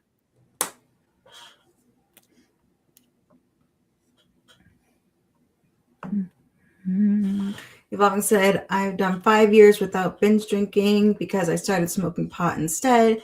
They should encourage anything that eliminates the most dangerous using, not complete abstinence. Yes, totally agree. This is the vibes. This is the vibes. Nobody should tell us what our goal is. What the fuck? Yeah. No. We are sovereign human beings. I don't know what country you're in, but in America, although not sure what's going on currently with the Constitution, but we are the liberty, right? The right to be free, like be a free person, and like don't tell me how I should live my life. As far as like if you don't want to be sober, I just feel like AA is such coercive control. And a lot of us don't want religion. Some people do, and that's fine. But a lot of us don't want religion. We don't want forever recovery. I told my rehab that I was going to rehab instead of AA deliberately because I wanted to get over like the brunt of it in a month and not do this forever recovery shit. And then in rehab, they started indoctrinating me, I can see now, into AA ideology without really my consent or awareness until now, 16 years later, because they were telling me it's forever. They believed in the forever recovery model, even though they were non 12-step rehab. So they're like, no, recovery is forever. And that's because the 5-year sober in AA lady who worked at my rehab was telling me that. She was telling me her belief system as fact in my medical facility, which is bullshit. Sorry, I keep hitting that.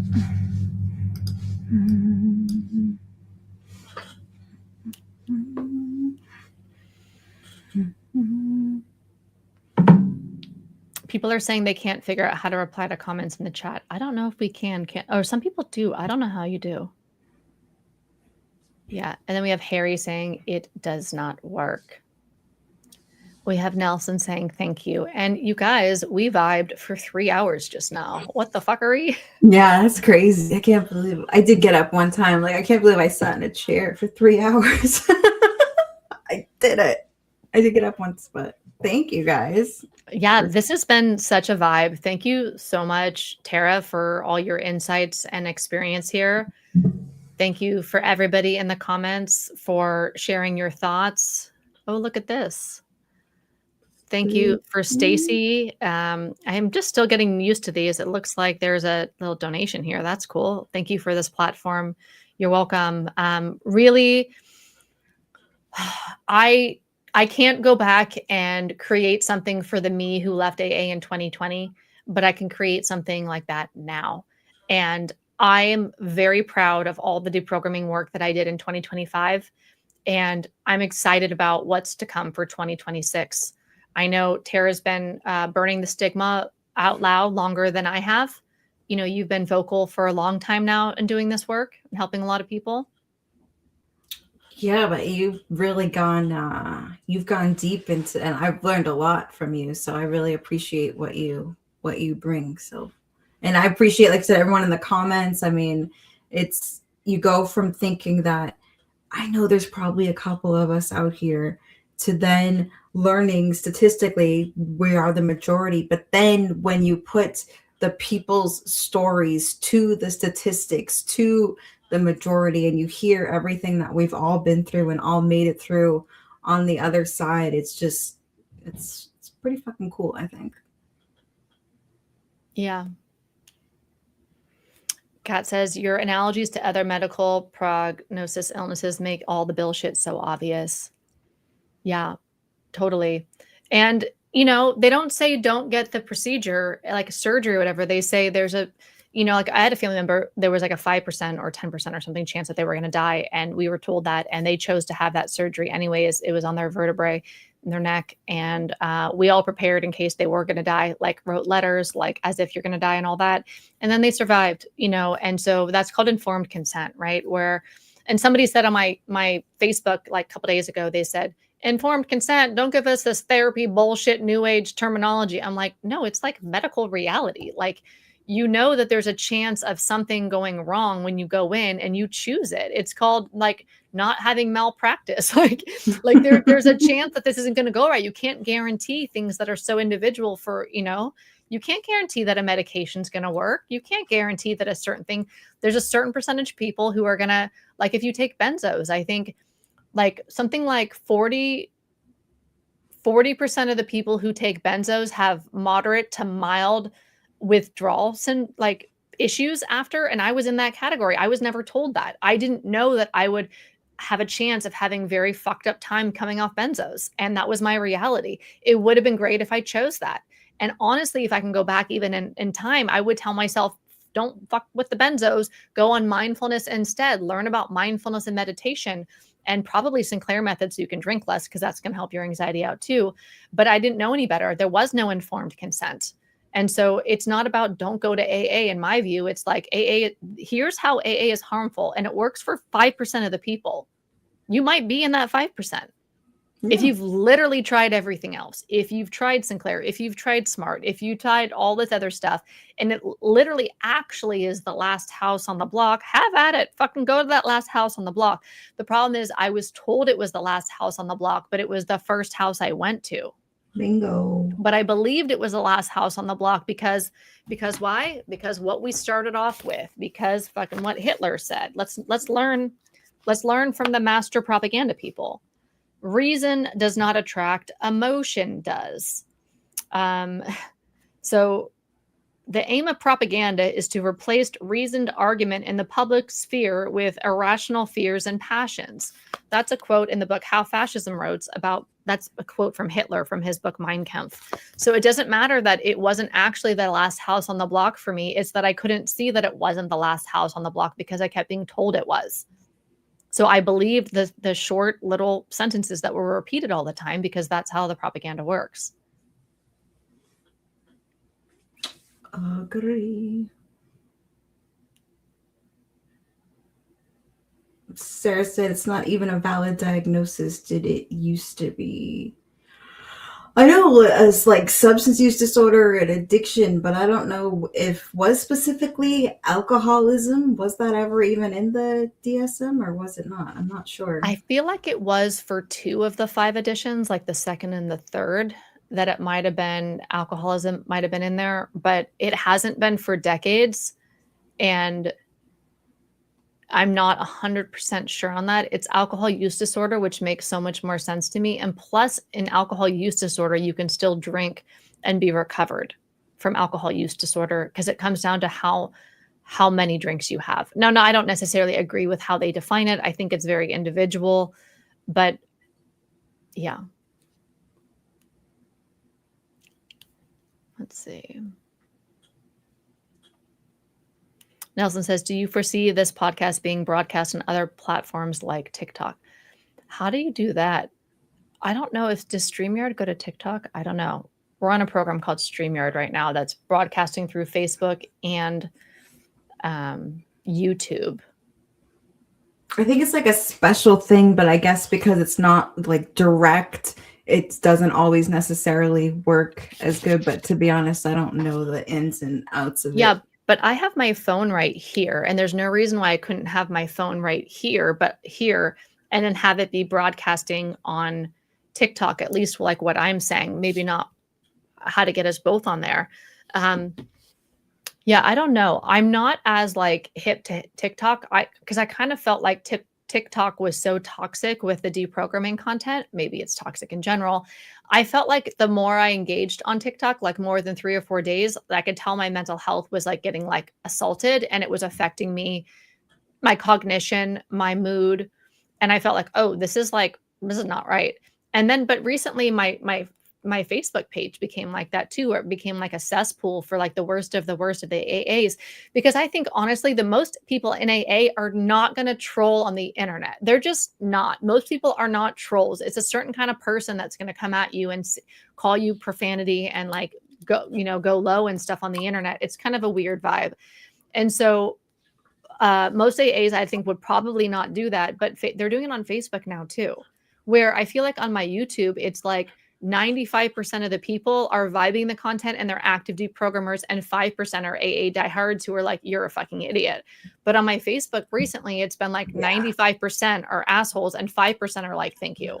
So I don't know. TikTok's kind of like that too for me, where I'm like, I want to help people. I don't want to be assaulted all day long. So like, I kind of like, I'm figuring out my own way in this too, because it is kind of edgy it does attract, and I understand it. I'm not naive here, but TikTok does attract like some very like questionable mental health states that it's contagious. I don't want to be the recipient I don't want to receive that. I don't want to host that. So I don't really know how to I'm still like learning how to fly the plane as I'm flying the plane kind of thing, or building the plane while I'm flying it.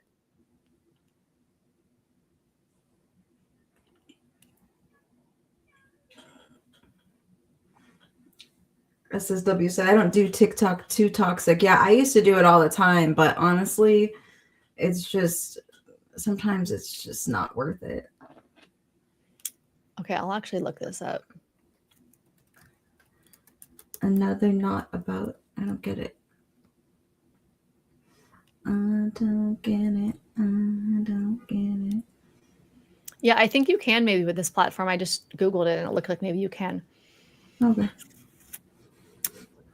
Okay. Evolving One says they're attacking you because they are insecure in their cult membership. It helps them to discredit your truth rather than acknowledging that they are living a lie. Yeah. And I think that they in their nervous system, they believe like at their identity level, they're tied to AA being true at their survival level. So AA saved their life, which again is propaganda, just like AA is the last house on the block. It works if you work it. It's propaganda. These are short, easy to comprehend sentences that are repeated enough that they're taken at truth without actually, contempt, belief prior to investigation kind of a things.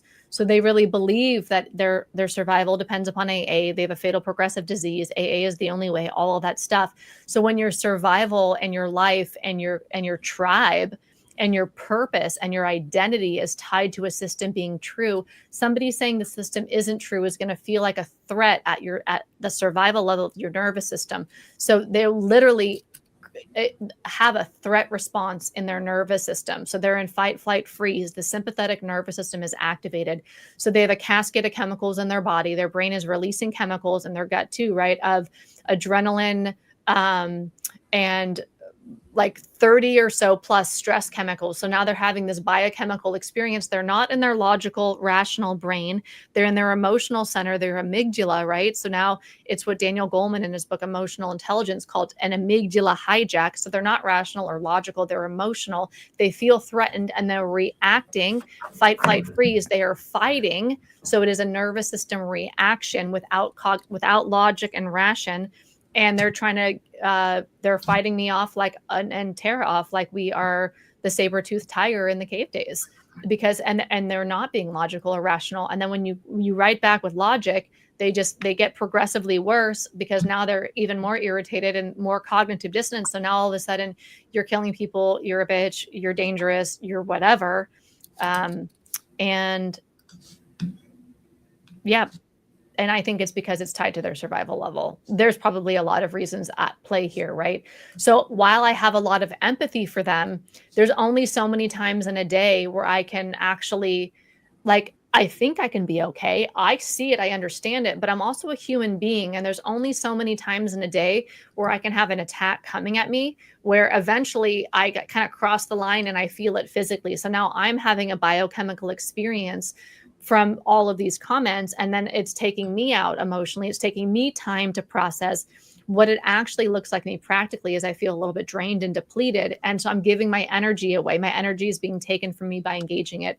So I just kind of stopped looking at the comments for a hot minute. I'm like, maybe I'll just still post and not fucking read it, because it's a little bit, don't you know that you're toxic? Yeah, it's bad. You've gotten a lot of trolley trolls too, haven't you, recently? Yeah, lately it's been pretty intense. Like I'd say the past couple weeks, it's been wild. Yeah, I don't know what it is. Something about the Facebook algo. We've been saying like, what the Zuck for Zuckerberg? What the Zuck? Because like our reels have been like going out to like thousands of people. It's been kind of weird. Tens of thousands. It's kind of weird. So it's bringing in, and I don't know if that's just like, I think one of the things that drives the algorithms on like reels and stuff is, I hate to say this, but like hate, like anger, frustration. It's a real attention grabber. I am not trying to seek attention of hate. I am not trying to piss off anybody in AA at all. I don't care. I'm not trying to convince anybody in AA, nor do I think I could, that AA is dangerous and that they should stop. I have no interest in converting anybody.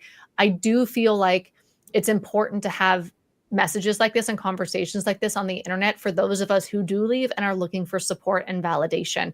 And I really believe in that. But unfortunately, I think that the algorithm really pumps out what triggers people when people get reactive, and that gets all the comments, all the likes, all the thumb downs or whatever. And then it kind of goes mini viral. And and that's kind of part of what social media can do in certain contexts, right? Yep. All right, I love you guys, but I gotta get going. Sarah said you were full of unintentional puns. I love it. We have fun fact. Look at the countries that do not allow AA or even have more scary version. That is crazy rabbit hole. And then we have Kat saying, what are the countries that actually don't allow AA? Like which ones? Okay, so why don't y'all continue the conversations in the comments? It's been 3 hours and 15 minutes. This has been a long, epic adventure. It is the spoons are gone. I have to go to the bathroom again. Yes, same. It's been super fun. I always love doing little Bernie and Bestie Live, and it's great to have you guys here. Love you guys. Appreciate you. See you soon. Bye, everybody.